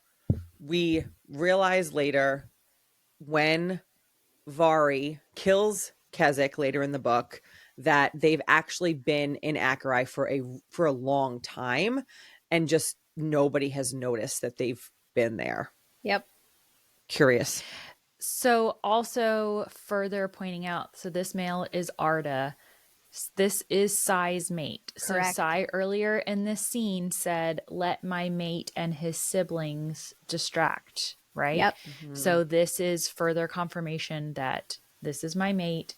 Let him and his siblings distract as you continue to do whatever you need to do. But Arda, this is Arda, and he is mated to Sai. Yep. And they are Vatruk. Yep. For sure. And the icy tendril, right, that she feels, that is her feeling the use of someone's power on her. So again, she is hooded. He has no clue who she is, but reaches out and feels a very strong presence of power. Yes. Interesting. And his brow creases. What's He's going like, what on? is that? Which is very similar to what happened with Rish when Rish first felt her power for the first time and went, there's something going on there. Yeah. Right? But Vari does not take a moment to process any of this shit that we did. She's out. She's gone. She's gone. She takes off. She hears Ishara shouting behind her, "Stop," she demands. But oh wait. Once again, Ishara tries to use her power on Vari and it doesn't work. Nope. And Nope. Ishara is just yelling stop to this hooded figure. She doesn't see her face here. So she's kind of lucky because Ishara would be the one person that could identify her to this group at Mm-hmm. large if she had Mm-hmm. seen her face. Yep. So then the other confident woman chases her. We can assume that this person is Sai. She's described as having white hair and blue eyes because this is now the very first time Vari is actually clocking eyes on her. Mm-hmm. She also uses her power against Vari, or at least tries to measure her power against it, right? She feels that same tingling, cold feeling on her spine once again. But this one is so strong that her demon wakes up for this one with furious intent. And this is finally Yeah. when she makes the connection that I know what this sensation is. I know it's the touch of the Fane gifts. This is the Mm-hmm. first time she's ever truly put that together. But the fact that her demon wakes up in this moment, I mean, that proves that Sai says she's more powerful than the king. Well, her demon just woke up to that power. So I kind of believe her at this point. Mm-hmm. Mm-hmm. And Sai says, oh, she realizes she's got power. Her hood's up. She can't see her ears. She can't see that she's human here. So she's like, oh, perhaps this was an invitation I overlooked. Maybe you should be seated at my table and be part of this meeting since you're so powerful. And she tells Vari, she's like, you think you can deceive me even when your king failed at such a simple task. We know Xavian is the king. He's pretty confident he's been able to deceive everyone. Sai has just really confirmed for us that She is knows. not the case. And it is just Mm-hmm. knowing all of that and how this all shakes down. It sucks so much how much Sabian underestimated the Vertruk in Yeah. this book and the horrible consequences. I'm not. I mean, you have to wonder that if he had just decided to tell her he was king, like, forewarned is forearmed. She might have just done things differently, maybe not allowed herself to be isolated at the end and taken by Voss. It's just hindsight is a bitch, really, here, but he underestimates the Vertruk and what they can do. Mm-hmm. Yeah. Yeah. Sai has crimson marks wrapping her forearm, which we know are signs of oaths. So it appears that she has oaths from every Fane that was in the room with her, and she only works with those that have given that oath to her. So pretty Smart. dire, trusting Oh, yeah. circumstances there. Yeah. Yep. Yeah. And then Tig/Eon grow vines Good for through them. Sai's feet. That is insane. Badass. When I read this passage for the first time, I was like, Yeah. whoa. Help is on the wow. way, dear. Yeah, like that is is.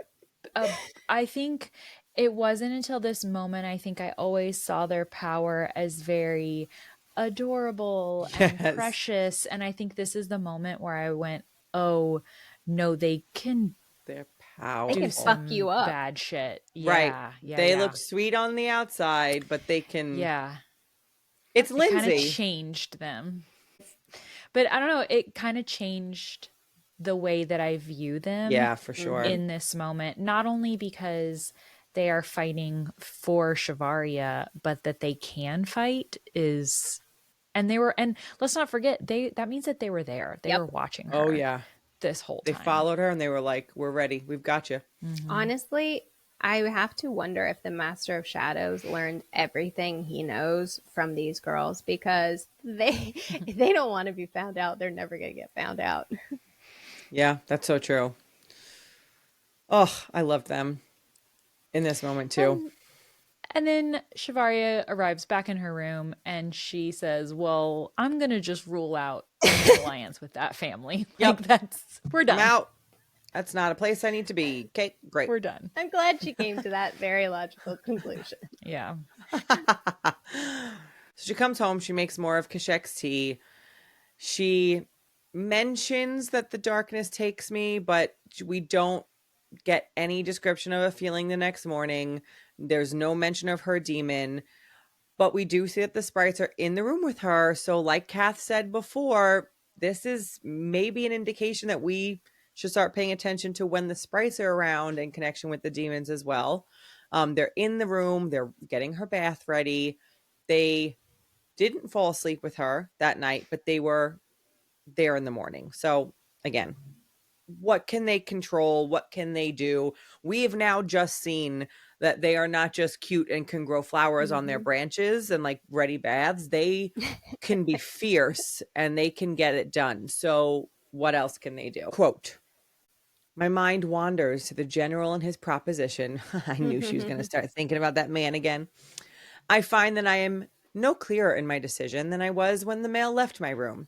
My eyes grow heavy, and I roll onto my back, determined to stay awake until I reach a decision, even if that means I'll be up all night. It's the last thought that floats through my quickly clouding mind when the darkness takes me. Even that beautiful man can't keep her awake all night. She is spent. Unless he gives her an orgasm. There you go. And in that case, She'll stay up for that. That demon purrs happily at that the point. demon, yes. Like a cat The in my demon lap. sleeps. You might have noticed a change of clothes here and hair color for some of us, but we talked until past midnight the other night, and because our discussions got so deep that we were all exhausted. So here we are on a different night coming at you. If you're just listening to audio, you probably won't notice a difference here, but if you're watching us on video, obviously there's some outfit change, and we're going into part 2. Ready? Part 2.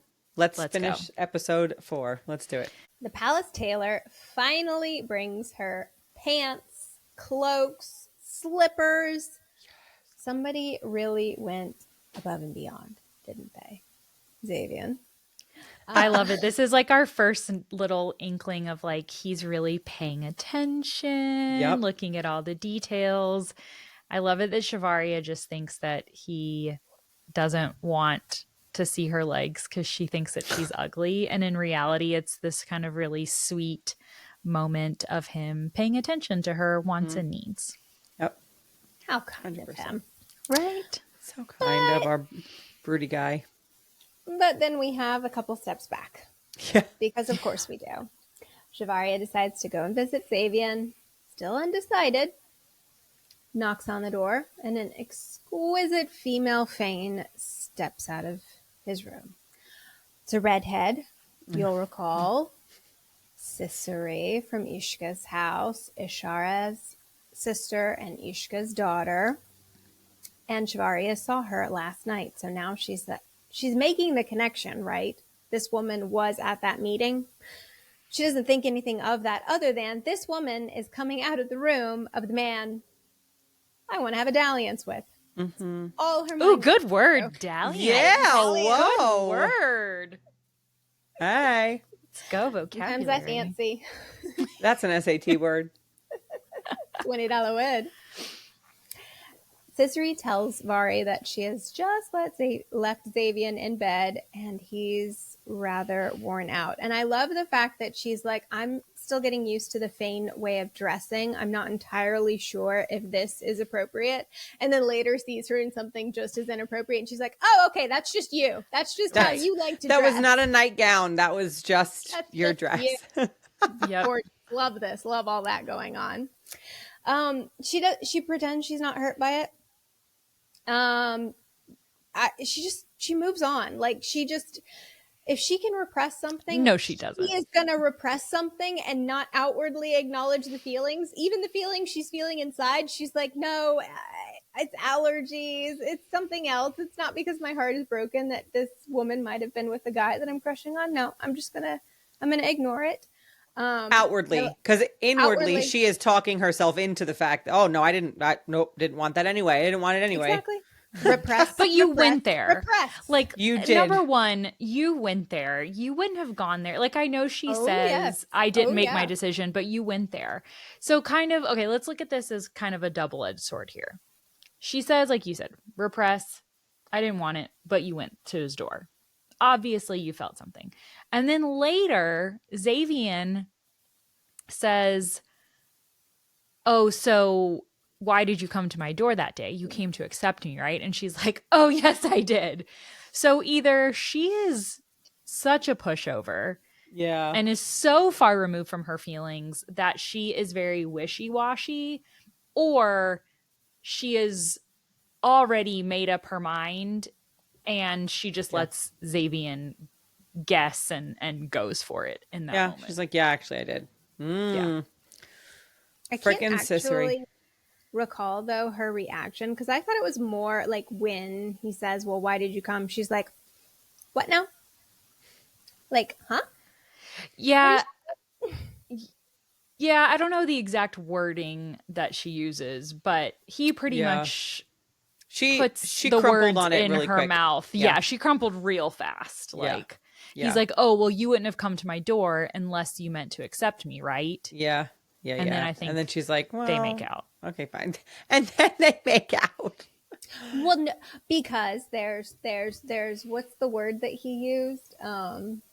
No expectations.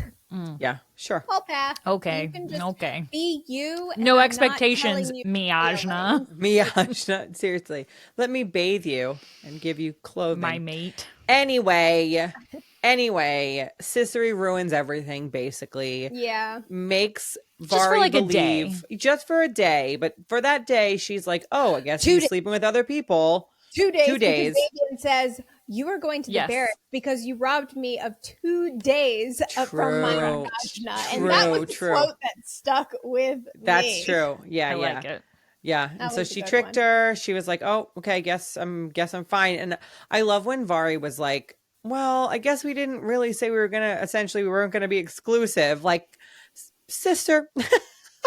I know, right? You're talking yourself down from being really upset right now. Like, clearly something's up. But I also think it's important that she makes a comment in her head. She says, regardless about Sissery, the female is an unknown and will be a complication at best and a deadly risk at worst.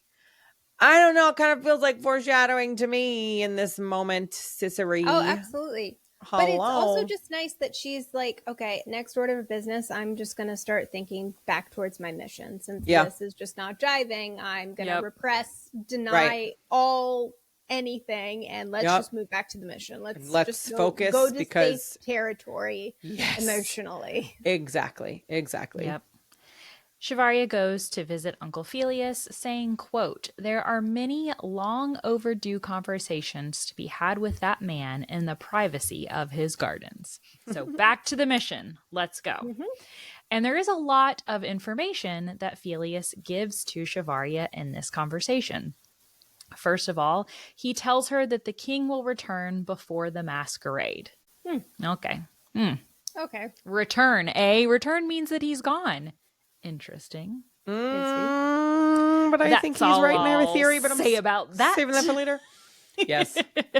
Yep. And then she asks him about the Vitruk, and he tells her they're a group of ancient Fae working with the Latari. I think it was this point when I started getting the impression that we know he's a double agent, but then I started kind of backtracking to where in his life his loyalties originated from, because then I was starting to think about how he said he's known the sisters Tig and Eon his entire lives. Right. And I have to wonder if he was never loyal to the Latari, period. Like if he was raised as part of some group that is against Latari to begin with. He's infiltrated them.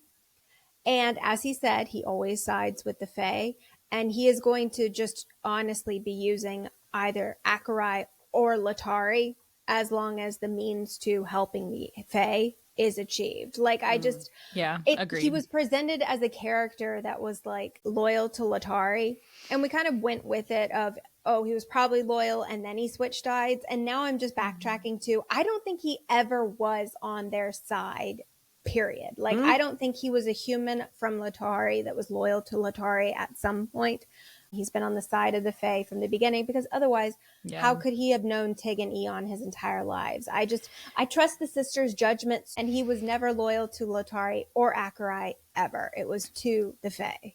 Yeah, I agree. I think he is absolutely loyal to the Fae, and I think that he has used his position in Latari and used his position in Acherai in order to gain information that it's just about the Fae. Yeah. And it, if you think about it, the Acherai people really think that he's on their side.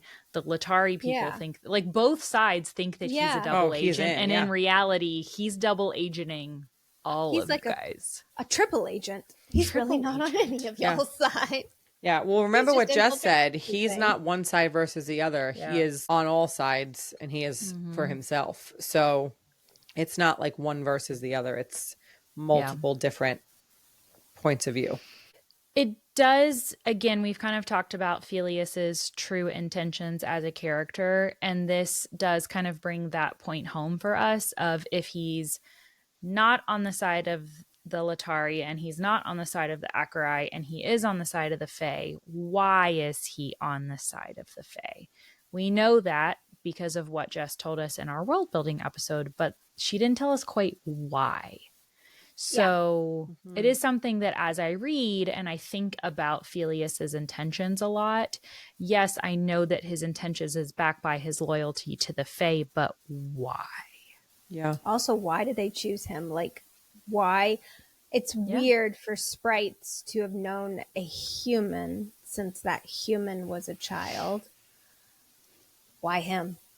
Why? Yeah. Why? So many questions. All right. Well, he does confirm. Maybe he's the Latari king. If we're just going to go into unhinged territory. Please don't bring any more king theories into my mind. I literally don't think that I could handle that. Another king. On the one. Another hidden king. You want to laugh? This was not one of my waking theories, but I dreamt literally last night that Vikesh was the Latari king. And I woke up going, no. That's a terrible dream. But I was editing an episode last night, and so I was like, we must have been talking about the king, and I had a dream. I was like, no, it's not Vikesh. You're like, really, brain. We are not. Come on, brain. Way too easy. And it doesn't make sense. It doesn't make sense. It doesn't make Sorry. sense. Jess, if he is the king, I'm going to sit down with you, because he's not the king. But my dream. If he is the king, fantastic premonition. Go right? Yeah, right. Then I'm gonna play Lotto. Yeah. I would, save this just in case it is true in another year's time, and we can say, wait, Kelly October 21st. Yes, October 21st, 2025, at 8:30 p.m. Eastern Standard Time. Filius confirms what Medea told her, that the Latari lands were dead and long ago before the Fane left during the treaty. Again, very against what Shivaria has learned and what she has been taught up until this point, and she questioned Medea's information, but Filius is saying absolutely. Now, this detail is very important. We will explore this more in our last episode when we talk about the real reason the land is dying. Okay? Mm-hmm. We're such good teases at this point. We're such good tease. Such a tease. Good girl. Shivaria then asks him how the Vatruk gain power from a land that is already barren. What help do the Vatruk offer the Latari that is worth exacting such a price? We complain about her not asking questions, but when it comes to Filius or the sisters, she asks questions. Yeah, just like she did with Vikesh. Yeah, and I think it's because she does not trust the Fane. She will not ask questions of them because her entire life is just don't trust the Fane. And I mean, again, it's been 2 weeks since right. It makes sense that she would trust Filius at this point. Yes. He is her liaison as far as she knows, right? And human. And so she's just going to have this subconscious bias. He is human. And then the sprites, we all trust the sprites with everything. Oh, how could you not? Yeah. Look at them. And then Filius's answer to her is, I could tell you, but why don't you go down to the docks tomorrow night and see for yourself? All right. He also says, hey, I thought I told you to stay away from that general.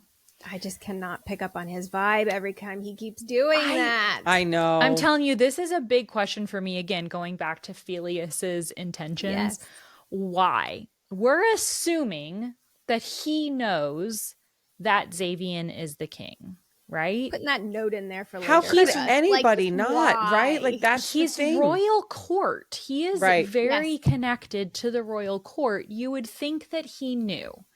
And Now- the sprites would spy on for Filius and probably whisper things to him. Like, he knows. And again, that brings up an even bigger question. The sprites go to the palace. Do the sprites know? They've got to know. They've got to absolutely. know. That is why I am convinced that there is some kind of magic. There is some kind of Agreed. bargain, something in play, because there is no way, I've said this from the beginning, that nobody slips. It's nearly impossible. Oh, yeah. It has to be an oath. Right. Something. Right. But then I feel like when it comes to the sprites, though, it doesn't matter if there's an oath because they can just infiltrate literally everything. Right. And they just know. And so I feel like they would tell Filius, and I just feel like Filius Or knows. Vari. That's the big question, is if they do know. That's why, again, I know we talk about it ad nauseum, but there's a reason why no one is telling Shavaria. Right. What is that freaking reason? I Because know. it's killing me. I mean, like, obviously, between to keep him all safe of from the Fae, I don't know. Is that the because reason? so many of their interactions they are truthfully referring to Xavian as Xavian the general. Like, general. they truthfully believe that. So I have to believe that he is keeping his kingly identity a secret. But after be that safe from conversation, them. At Ishka's, I feel like I would disagree because they obviously They know. know who he is. Yes, they do. So he doesn't know that they know that. He He yes, doesn't know. he They know. doesn't We know. They know. He thinks, and that's why he's like, This is wild. Sai was basically like, your king thinks he has deceived me, but he hasn't. And this is why I just harp so many times how Xavian underestimated them so much. He thought he was infallible in his glamour, in his ability to use whatever power to stay disguised, and it came out. And there were such horrible consequences for that, as well as him just not owning up to the fact that, hey, girl, I'm the king. And I'm a mate. There's something else. I can't say more because I feel like I want to get to it, but I literally dream about this book at night. So that's how you could tell that it's It why? bugs us. We'll come back to it. Bugs it. us. But Okay. The reason why I don't think the sprites say anything is because I think you brought it up, Lindsey, in an earlier episode where you were basically like, Filius, when he was talking through things with Vari, was steering her towards not the fame, but towards what she really needed to know about the Fae and everything like that. I honestly, from a Tig perspective, think it's because she does not care. Like, she probably does not care that he is the king because she recognizes Shavaria's destiny is more than just simply a mate. Yes. And she's more focused on getting her ready for that. So in that respect, I'm like, it's almost beneath Tig. She's like, I got more important things to get you ready for. Okay. I get it, but also in this same conversation, Filius tells her that the sprite siblings are loyal to Vari. He says, even above myself, they are loyal to you. Yeah. So there still has to be, if they are that loyal to her after that short amount of time, they either don't know or there's a really fucking good reason why they're not saying it. And we can't get mad at people like Auri or people because the sprites don't tell her either. I don't think that they don't care. See, I don't think so because literally the last line of the book, we're in the spoiler zone, people, obviously. The last thing that happens in the book is she jumps ship, the whole thing that happens, she gets back to land And Tig and her walk together. And literally the line is something like, and I don't have my thing with me right now, but we can open it up. Because where I want fate will take us. They Shivarius go says, together and "Come walk with us towards where fate will take us." Yes. Yeah. So But I'm like, Shivarius says there is something that they know that they can't tell her, or they choose not to, because they know that she needs to do X, Y, and Z, and this thing needs to happen so that this ultimate fate can happen. So I don't think that they don't care. I think that they know the bigger picture, and this Yeah, it's is not what's priority. supposed to happen. Right. Yeah. That's my So thing. I'd say not priority is my same thing of don't care. It is not a priority for them. It does not ultimately impact what they need of her, what her destiny is, simply because she has made it to this guy. So when I say they don't care, it's not a priority to them. That's kind of what I'm trying to say. That ipso facto means that Xavier isn't important. To Tig doesn't mean it's not important. But to the period. larger picture in general. Well, I mean, my thought, literally none of us know. We're just literally, this is we all. have no clue. But my thought is that not that they don't care or that it's not a priority for them to tell her, so they don't tell her, but that she needs to think that he is not the king for some certain reason, for something to happen. So they don't tell her because she is meant to not know for a certain amount of time. Is she still going to kill him? Can you imagine? Can you imagine if that's what happens? Rumpus? If he just if she just kills the king and then he like turns back into Xavier and she realizes that she's killed Xavier and her mate. Shut up. Get the fuck out of here. Okay, let's talk about actually what's on page. We're going down the rabbit hole, people. Okay. Sorry, let me go back to Phileas. Let me rein in my own bullshit meter here and go back to Phileas, because the last important bit of conversation that Phileas gives to her is she asks him, "Are you trying to tell me that you side with the Fane in all of this?" I ask cautiously. "The Fae," he admits. "I've always been on the side of the Fae." So Shavaria notes he said Fae and not Fane, and she questions if it is semantics or he sees them as different species. And in reality, it is not semantics. He says, no, the Fae. Very different. Also, if we know one thing about Jess, her word choice. Oh, that bitch loves semantics. Intentional. I'm sorry I called you a bitch on your own podcast. It's lovingly. Jess, I'm sorry. We love you. On You're your a bitch. own Like podcast. us. You're our bitch. We're each other's bitch. Let's go, bitch. Well, Shavaria goes and has a good old think in the forest after all this information, and she can feel the sprites with her. Guess who catches her? Good old Xavier. She's sneaking back into the palace and basically guesses that if she has gone through so much effort to avoid him, then clearly her answer must be no, right? He proposed, hey, let's be a thing. Let's be a fling together. Come and like be my lady for the season. And he's like, well, guess not. Okay, she's hiding from me. She does tell him no, and he does say, okay, fine, I'll honor that decision, but does not even mention Cicely.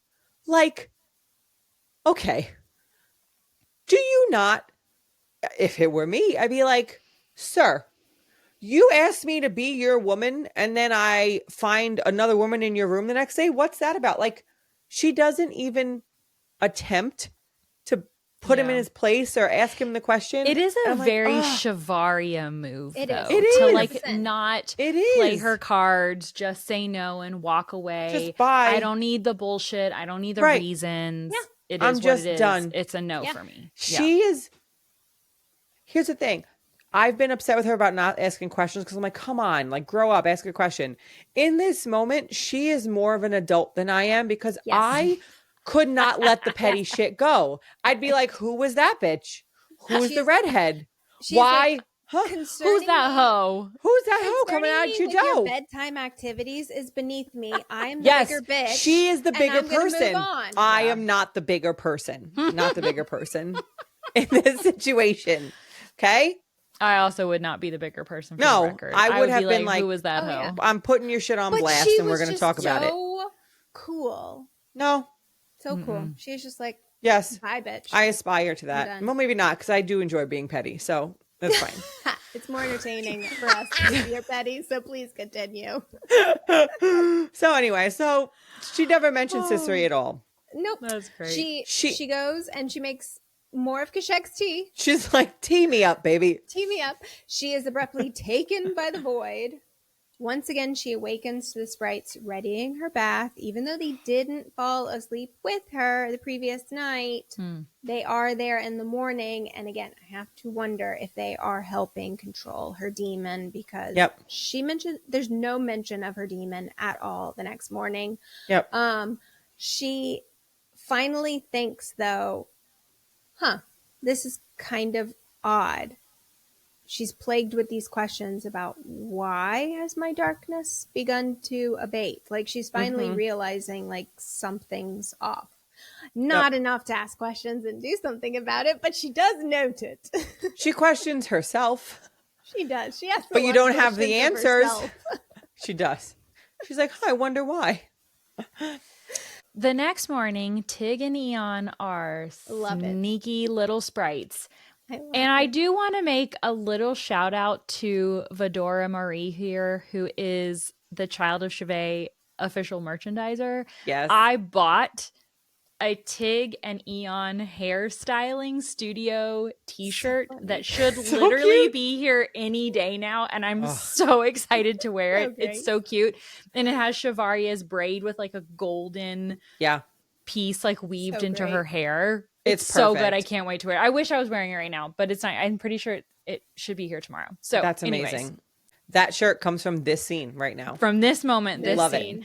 So these little sneaky sprites, they do Shivaria's hair the next morning and braid a thin golden cord through her braid around the top of her head. She comes out of her room and Auri is like, the fuck are you wearing? Like, it is shocking. And she even mentions, like, as she's walking, all the male guards and all the male people in the house are like, you can really dance. I was gonna literally, I'm going, oh, you can really dance in my head. You can really braid. Anyways, Rish tells her that Fane ladies wear their hair like that to show that they are ready to take a lover. How very convenient. And very convenient. No mystery. I love you, Tig and Eon. Ready to rock. Ready to rock. Xavian looks at her and she's like, oh my God, I didn't know. But he says, you look beautiful. Whoever he is, he'll be a lucky male. Okay, pretty big of you. But her response is, I'm sure your lovers are all equally blessed. And this obviously puzzles him because he doesn't know about the sistery information, right? Yeah. But that was still a quip. It was a quip. I did enjoy this quip. Without being petty, but it was still the quip. It was a little petty. I was like, oh, we got a little big. It was like, it was a good level of petty. I appreciated this petty. It was good. Agreed. Time to go figure out what Felius is talking about. Let's figure it out. So that night, Shivaria takes a horse from Felius' stables and she rides to port to see what the heck is going to come in on these ships that he mentioned. Finds out that the Akari are receiving shipments of something from the south. She sees both the general and cloaked figures on the ship, so she obviously is going to sneak her way onto the boat. And she sees a male, pink-eyed wood sprite that is cowered in the corner and severely injured. So she decides to free him. She speaks some of his Fey language to him, gains his trust, and that is very good because he's basically been attacking everybody else who's been coming within like a foot of him, right? Anybody want to guess why? Why is he attacking the other Fae? I got the impression that he's been beaten up. Yeah, I don't think he trusts anybody. It's like a self-defense thing. Yes, 100%. He doesn't. That's what I thought too. Around him, period. Because I mean, yeah. We later find out Eon has not seen her mate since a long time. I mean, Yeah. if we're to believe what Rish said of there's no male sprites left in this veil after the sundering, how if that is true, and so somehow this male sprite has come here, From another then veil. Eon has not seen her mate for 200 years.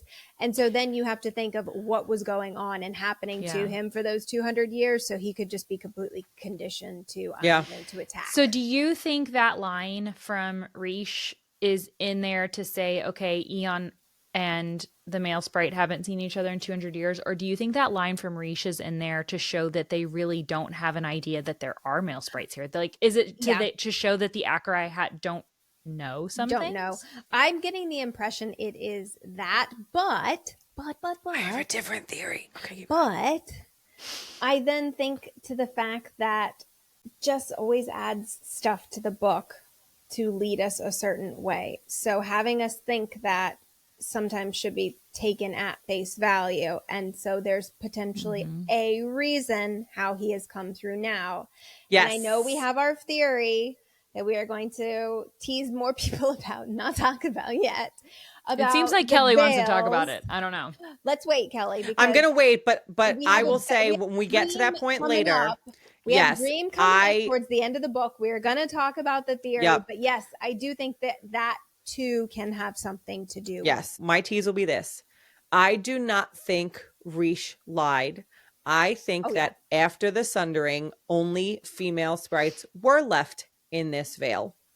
And then here comes this cute little guy. So we will talk about the theory about why I think that he did not lie and how this male sprite is now in this veil later. But you also have to wonder, just in general, why only females? You know, it's like just a weird thing. Why only females? Like, because everybody chooses to stay in or go in whatever veil they want to at the sundering. So if it truly was only females, why? Yeah, no clue. Yeah, no clue. But we'll find out. So Kath did kind of tease it already. We find out who this male sprite is. We find out because he sees the flowers that Eon put in Vari's hair, and he immediately recognizes it right away.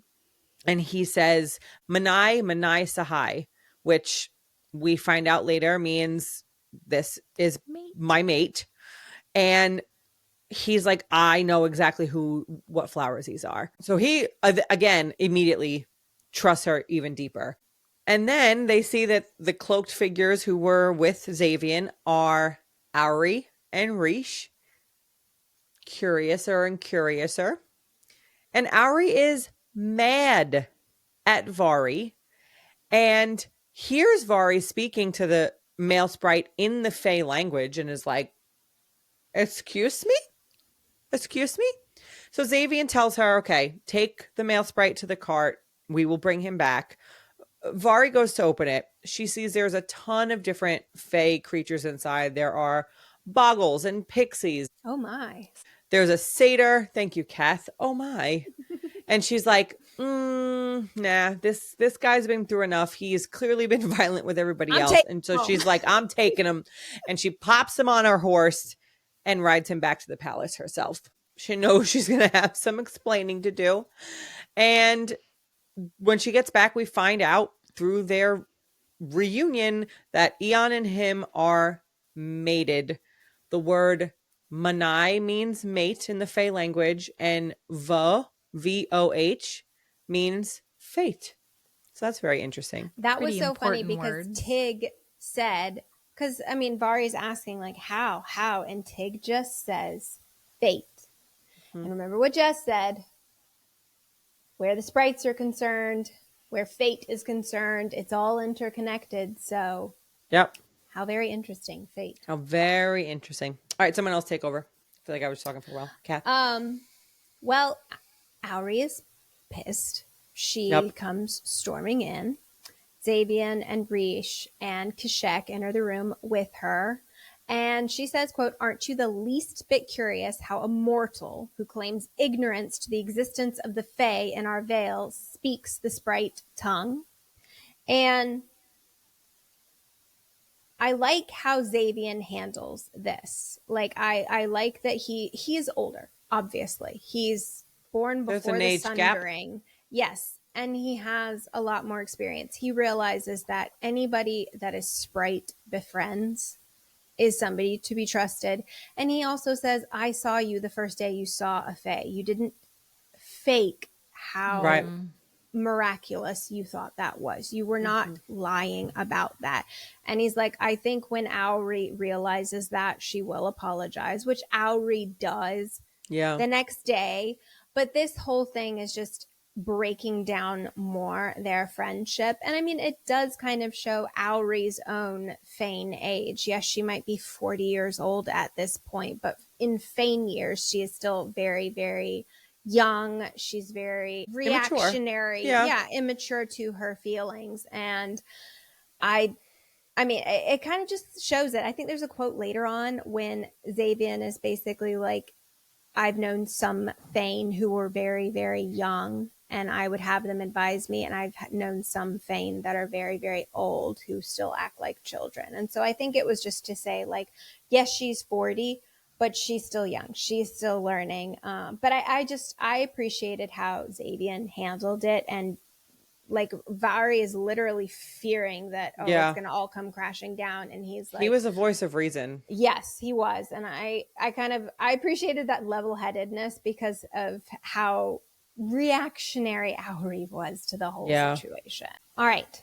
So there's no mention of Vari drinking any tea that night, and no mention of Keshek's presence. Not that there ever is another mention of him standing outside her door and she catches him again, but he's probably still there. But more importantly, the sisters are not there either, because they have taken Eon's mate back to the forest to try to heal him, recuperate him, whatever the Fae need to do. Vari wakes up in a bloody crimson haze with the memory of the brutal visions from the previous night's dreams. And it makes sense that she's going to remember her dreams since she didn't have any of Keshek's tea the night before, which seems to make her forget or sleep so deeply she does not recall her dreams. And I think that's kind of supporting our theory, right? Like that's all the tea is doing. It's not stopping the demon. It's more stopping her memory of that night. But also, if she remembered it, really, where was Keshek the night before? Was he just too busy consoling Auri from her outburst that he couldn't, focus on Shavaria? Because Auri later mentioned she was with Keshek that previous night, but it's just kind of interesting, like if it was just like a collision of all of these events, and it's why suddenly her dream happens and she remembers it. But she does have a demon dream. We don't get like details of the dream other than the crimson haze and everything like that. Yep. Auri and Shavaria go on a hunt together.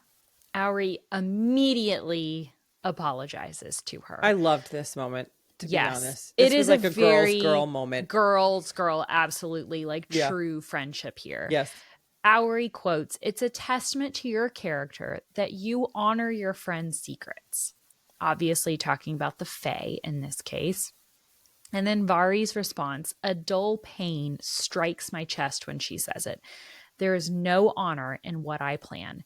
Duty, yes, but no honor in the life I'll take and the injury her heart will suffer because of her trust in me." So it really shows that even in this moment, as far as we've gotten into this plot, Shavaria is still very much a Drakai in this moment. She's still a Fadian. She is still on that path of, nope, I'm killing your king. Yeah. Right? Yep. And you might be appearing to be a good friend to me, but I'm going to break your heart because I'm about to kill your king. Yeah. 100%. Yikes. Yeah. Yowza. And Auri tells her that their king grants any Fae seeking refuge the right to live on the land. Again, starting to get the idea that maybe there's a little bit more to the Acherai and the Acherai king and the Acherai people than what Shavaria has learned up until this point. Auri says, quote, "The ship you saw last night was far from the first, and regrettably, they've become more frequent. Brax was left in the keeping of the Fae after the Sundering, but life for them is altered, and it is not the same home they once had. Many attempt the crossing from the south, but very few live to see the bounty of the northern woods. The ships get caught in the reefs around Brax, called the Chai-Brukar ship breakers. So we know that the Acherai people, including obviously King Xavian, Auri, and Rish, are intercepting these ships. But my question here is, who's sending them? Yep. Maybe. Auri's A certain parents. father? Yep. I know. Sending these ships. Obviously, they're full of Fae. The Fae are escaping. I get that. But they knew, Pelias knew, right, that a ship someone was is coming. coordinating it. These are being coordinated. Kath, I want to know where they're coming from. Kath, I completely agree with you. The first thought in my mind was Auri and Rish's dad is down there. Because remember, our theory is that Xavian is the king, which means that Auri and Rish's father was his general before he left. And so I think that he is still obviously loyal to and serving his king, and they have some kind of communication or some kind of understanding, and they are working together to help save and give refuge to the Fae that are stuck in Brax that want to come back. And so I am on that page with you, Kath. People might think that's crazy. Well, I think it helps to prove that from the fact that Tig and Eon were not expecting him. So I have a feeling that if they were truly in cahoots, they wouldn't have been shocked to see him. Right?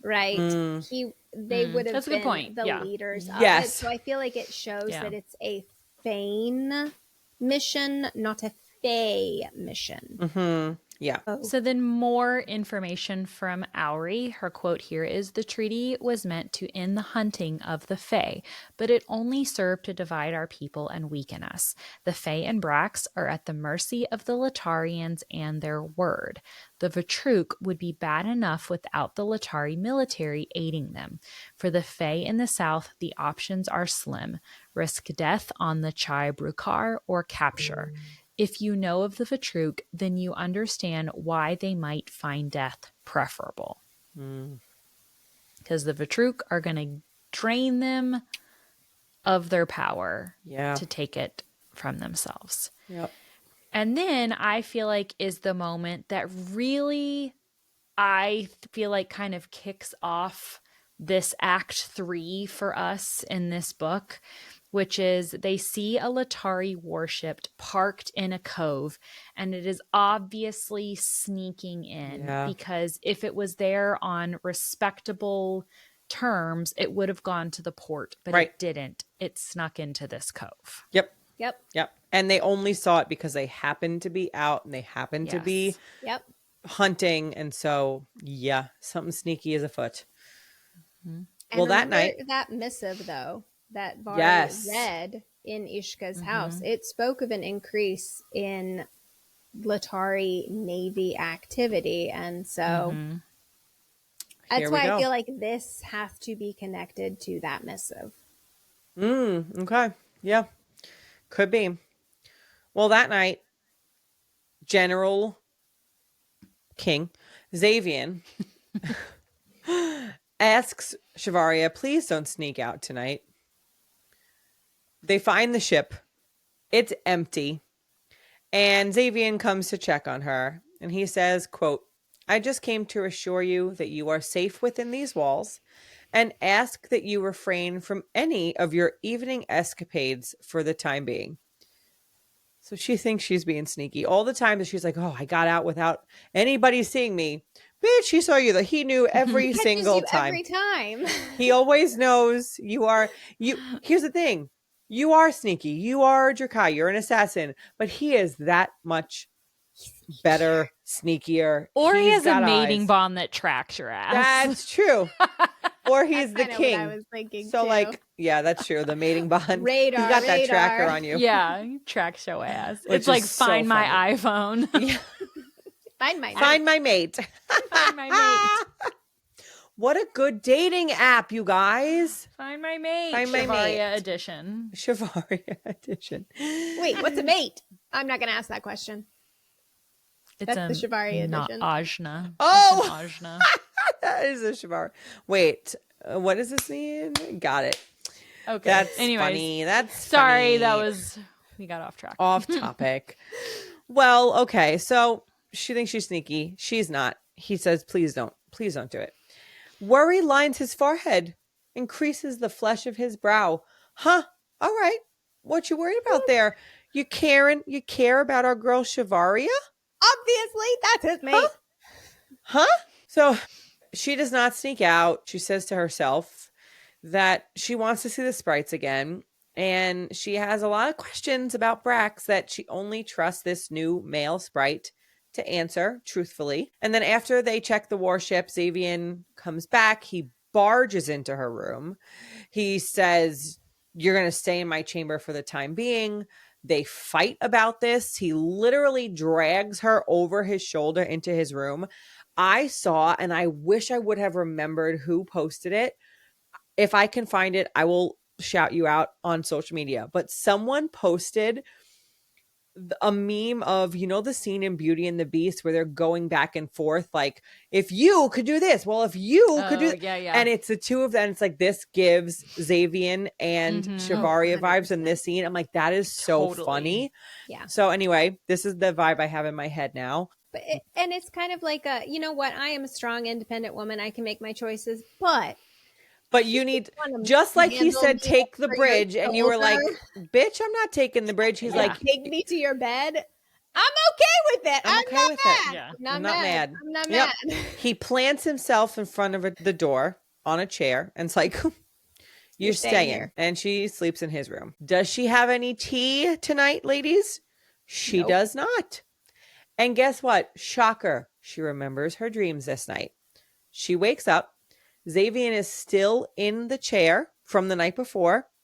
And Rish and Kishek are leaning over a table going over documents. So, one, we have no proof that this is going to go into another teaser for later, but Xavian didn't go into bed with her. Do we know if he slept? We have no idea. He's still in the chair. Interesting. Do we know if Kishek helped her at all that night? I think that was why Jess pointed out that when she wakes up, Kashek is there with Rish going over documents in the adjoining room. I think that is meant to be a hint of he was around. He was totally around. But she does remember her dreams. So, I mean, what's he doing? Like, what did he do? What did he do? Right. She still has the nightmares of that demon. So who knows? All right. Who wants to talk about Sissery? Ooh, I want to talk about the bitch. Sorry. Go Katharine. Go Kath. The truth finally comes out about Sissery. Kelly can rejoice. We're going to get some pettiness, though, before the grand reveal. Ooh, yeah. Snark and taunting from Bari. So Xavian says that nobody has been in his room. There is a missing missive, right? Shivaria is just standing off to the side. I just picture her with her just arms crossed being like, Yep. Do you want me to leave the room so you can just keep lying to your friends? Because that's not at all true. That is a level of petty that I would have been from the beginning, right there. You're like, we got there. Thank you for that. She tells them that she saw Sissery leaving. So there's a different missing missive. The one that Bari saw right at Ishka's house, that was one of them. But they go to Sissery's room and look to see if there are any others missing there as well. Rish does find a stolen one in her room. So that means she's at least stolen 2 of those things. The seal is unbroken, but it's still in her possession, still in her room. She doesn't mention anything about, actually, I have seen another missive in a house where this woman Right. was also found, she can't exactly say, I was spying on Ishka and I know Right. there's other missing Yep. missives that you have there. I mean, if only she had said something. She obviously can't, because there's no way you could explain that one, but it would have been just so nice if she could have. Would have helped. Xavian tells Rish to go and find Cicely. And then he turns on Bari and asks, tell me why you came to my room that morning. Did you come to accept my offer? Because unless you came to accept me and something else changed your mind. And he eyes me thoughtfully, piecing together every moment we've shared since that day, every conversation, every glance, the contents of my life that I wish to keep under heavy guard, now coming together to tell him exactly what it was that made his offer so distasteful to me.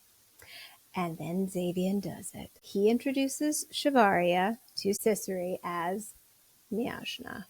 Ugh. Whoa, that was quick. Whoa, seriously. First of all, I love the fact that they're in the middle of, think about it.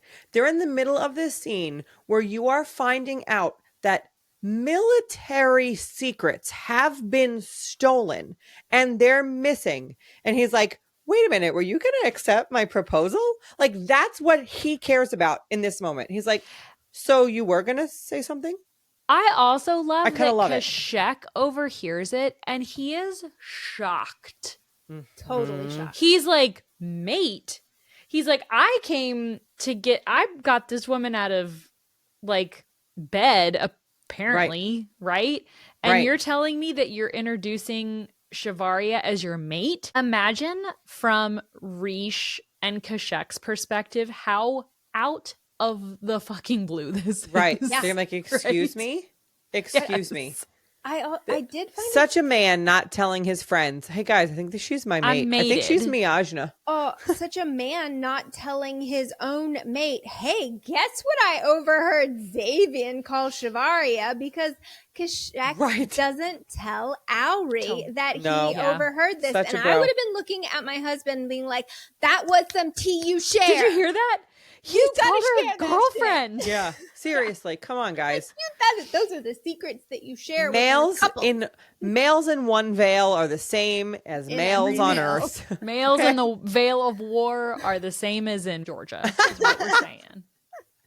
That's hilarious. But she recognizes this word. So I think it's very important to note she does not just gloss over this word, and she actually thinks, I push down every memory threatening to overwhelm me when I hear Xavian say these words. She knows Vikesh said them to her before, and she knows what happened after. And he broke she her has heart. a deep, And visceral reaction. I think she just completely refuses to ask what it means for the longest time, because of how it felt hearing those words the first time and everything that came after with Vikesh.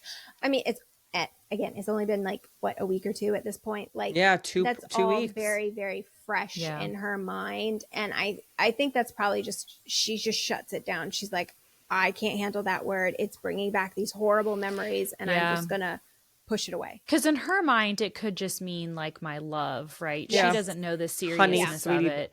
Honey, boo-boo. sweetie, love. And so it just brings her back to Vikesh, and she's like, I don't want to even think about that. And I do, like, we question Shivaria all the time and why she didn't ask what it means. And in this moment, as much as I still wanted her to ask what it means, the explanation that we get here absolutely makes sense, because she does not have the same context as we do. And so she just assumes, oh, my love. Right. Yeah. Yeah. So It's a term of endearment. My companion for the season. Right. Companion for the season. I still want her to ask questions, but I get why, and I like the explanation here is like, oh no, she's just way hurt from hearing that word come out of Kesh's mouth, that she's not going to ask him why here. Right. And I love the flex that Xavian then does to handle the whole Cicely situation. He sends her to the barracks And he says he's leaving the punishment up to Vari. And I love his quote, "I'm sending you because you robbed me of 2 days I will never get back with Miajna. And I'm sorry, but swoon." That's a great Swoon. line. Love it. Absolutely love it. And keep going. He keeps going. Yes. Oh, yeah. Keep going. He says, "Let me make myself perfectly clear, Cicely." The general lowers his tone in warning. "If you ever break into my chambers again, I will send you to Brax. And if you ever interfere with Shavaria again in any way that she or I find distasteful, I will have Rish bind your gift, ship you off to Latari." So Rish, as a Breck, can also bind gifts. Bind. Also, the other thing that I think that's important about this quote is that if you ever break into my chambers, I'll ship you to Brax.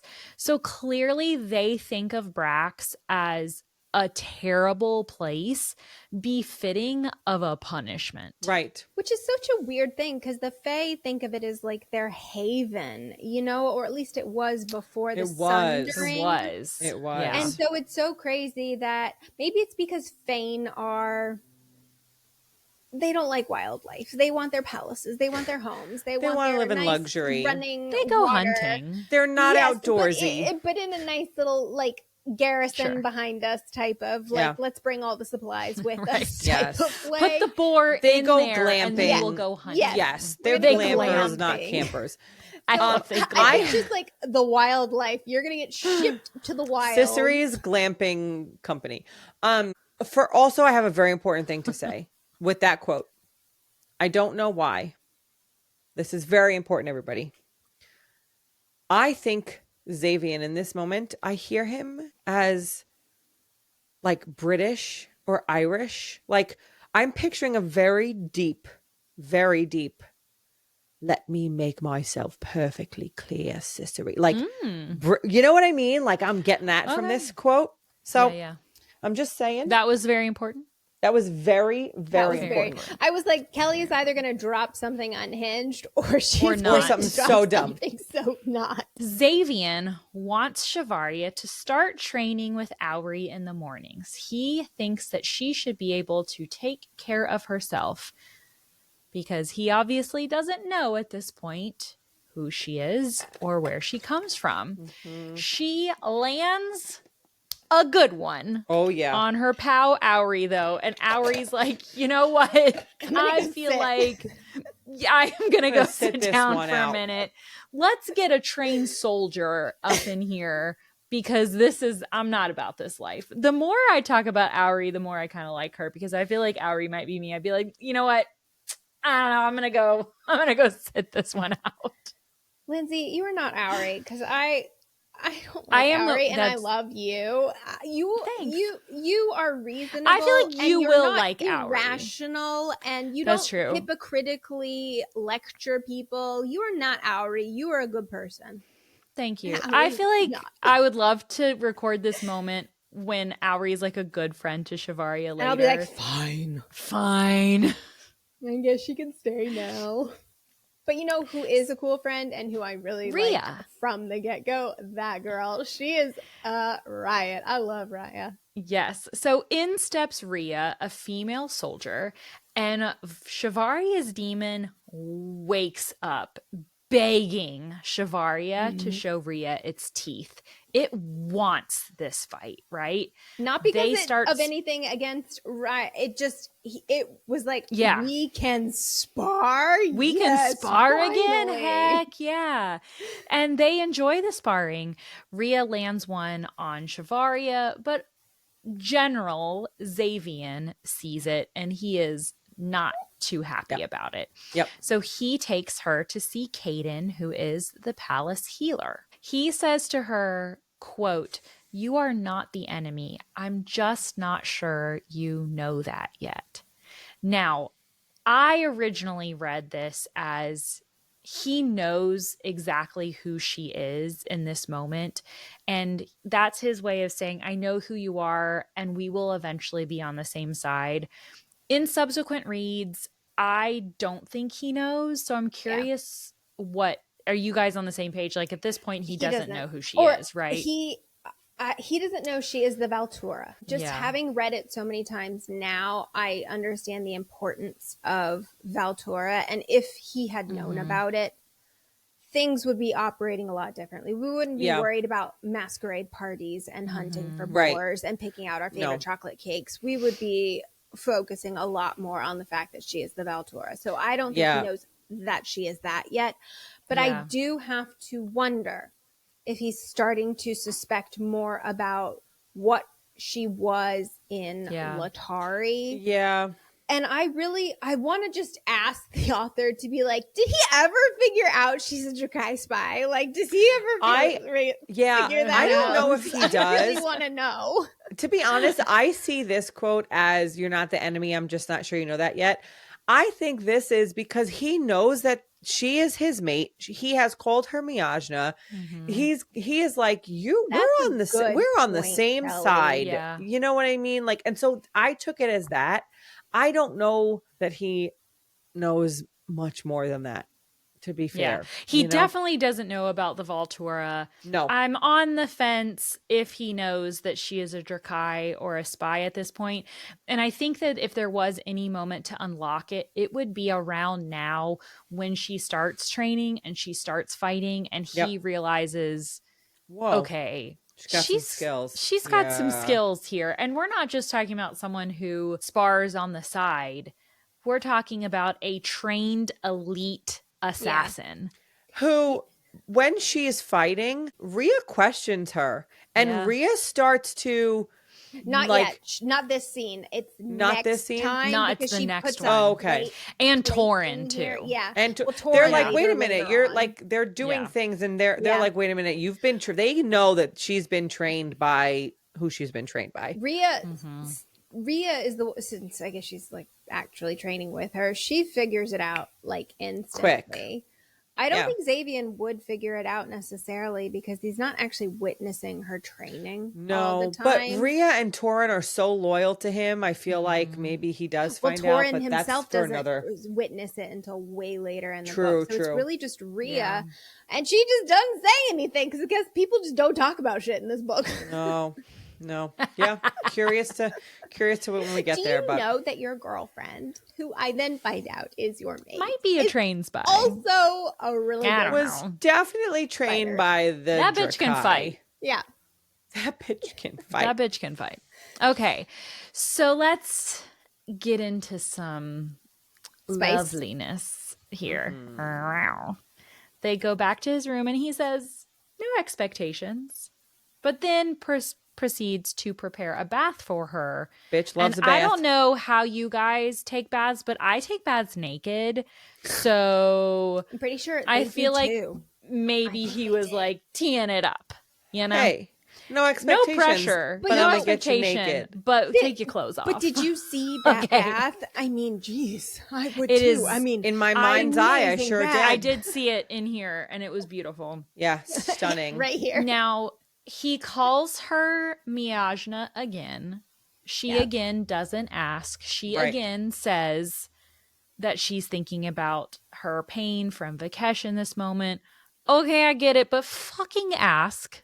Okay, I'm over it at this point with this. It's been lady. the same day. What do you mean you're over it? It's still the I'm over same it. day.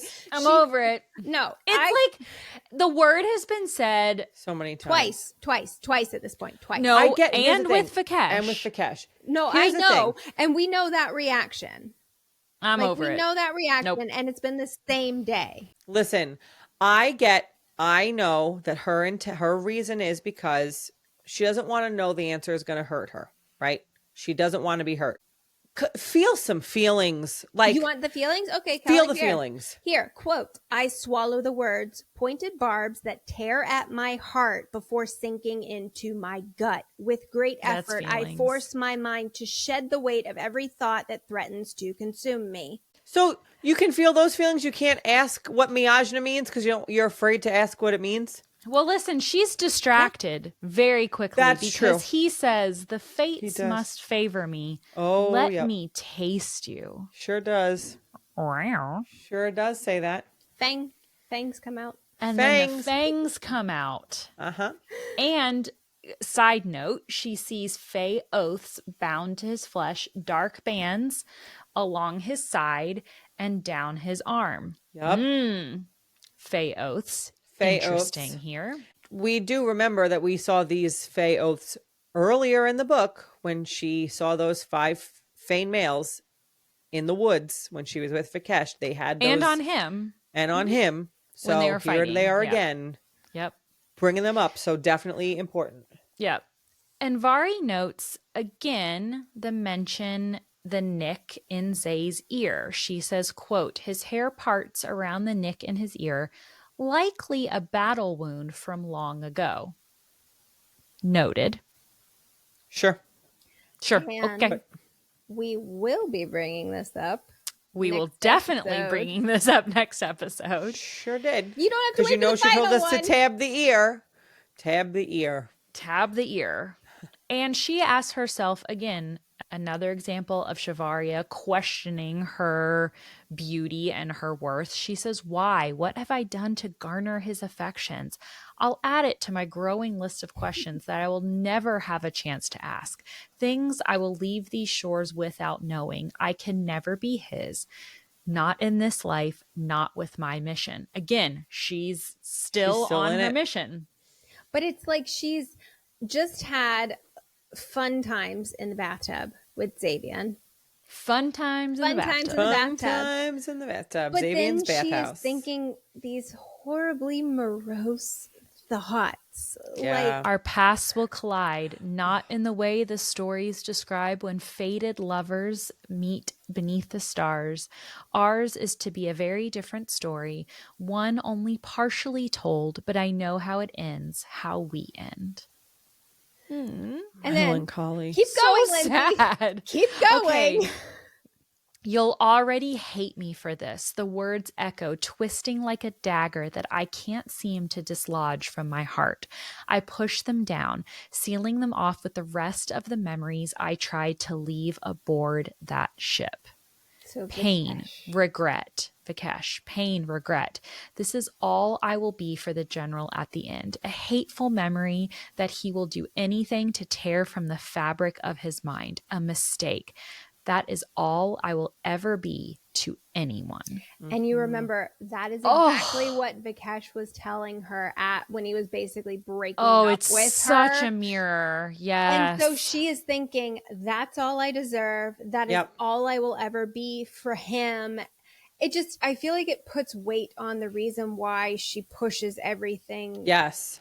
away when it Absolutely. comes Yep. to him, because she's like, I don't deserve anything better. And I can't. I'm on a mission. Yes. I was Mhm. already told that, Yes. you know, this is my fate, to always be alone, to always, you know, never be Yeah. precious to somebody, never have a future with so somebody. sad. Yeah. And it was just, this was the most depressing chapter. I was like, can we please think positive thoughts? Please think positive thoughts. You're going to Just had a great time in the bathtub. Yes. Let's go. Let's go Oh, back in the bathtub. God. Let's go to those God. memories. Yeah, but it is a good place to end though, because I feel like we are starting to see her, like you said, you called it what, Act 3 of the book. Yeah. Mhm. She is starting to question things. She is starting Yeah. to share her own feelings to us as readers more. And I think we're really starting to see her struggle with the fact that she is making friends. She cares about Auri. She cares about Xavian. And so her reflections of a lot of these moments are depressing, because I think we're really starting to see her be like, well, this isn't real. This can't be real because I'm just Yeah. on a mission. I think she is fighting herself. She has the juxtaposition of, I actually am starting to care about these people. They seem to be good Mhm. people. Maybe there's more to them than I think. And well, I'm on a mission and I was taught this thing and I have to do it. And she's really starting to like butt Yeah. heads with herself. Yeah. Because the next episode, the next set of chapters, we will really dive into a lot of that, because I Yeah. feel like that next section is where it really changes. Like Comes here, to a she's still a head. Drakai, she's still a Fadian, Yes. but she's learning the information. In the next episode, she's really going to take that information and start acting upon Yes. it. And 100%. repeatedly saying, my world is being shattered. Like it is Yes. just all of these revelations just start hitting her boom, boom, boom, one after the other. And so for next time, guys. I know. Hopefully I have to look and see if we end on a much more positive note in our next episode, because that shit is sad. It's like sad. all of those sad. feelings, like it takes this really, like our first kind of spicy moment for them and turns it into this kind of really sad moment for Yeah. Shivaria, which is very fitting for Shivaria and her character. But for us, ending the episode in this moment kind of sucks. Yeah. Sorry. But Okay, we bye, love you. guys. Come back Sorry. and listen to us again. Sorry for my episode planning here, guys, but eek. No, listen. Sometimes you have to end on sorrow Yeah. because these are valid emotions that we must all That's true. traipse through. Especially coming from Shivaria. Truly. Melancholy. I'm not good enough. We've all felt those things. And Yeah. we're going to feel it out for another week until the next Fantasy Friday when we can come back, figure it all out again. Well, that is a wrap on episode 4 of Child of Shivay. Thank you guys for sticking with us through 2 parts. Outfit changes, hair color changes. We cannot promise, and in fact, we probably can promise you will see that again because our outlines for these episodes are massive. There's so much stuff coming. We have so much to say about it. Yep. And we Especially the just- ending of the book. Oh yeah, we love talking about it. So more outfit changes, more part 2s of several episodes in your future. But thank you guys for joining us for Book Club this week. Next time we will be covering chapters 26 through 34. So be sure to join us for our next Fantasy Friday. Happy reading. Bye. This episode is sponsored by Rudora Marie, who is the official merchandiser for Child of Shivay. There are a few different collections up on the website right now, so you can choose from Join the Drakai, Bargain with the Fae, Celebrate Complicated Relationships, and Befriend Foot Sprites. The designs are so perfect for the vibe of this book, so be sure to go check out the shirts, hats, cups, sweatpants, everything. Together with Rudora Marie, we will be sponsoring a giveaway after the release of our final episode, so go check out our Instagram for more information.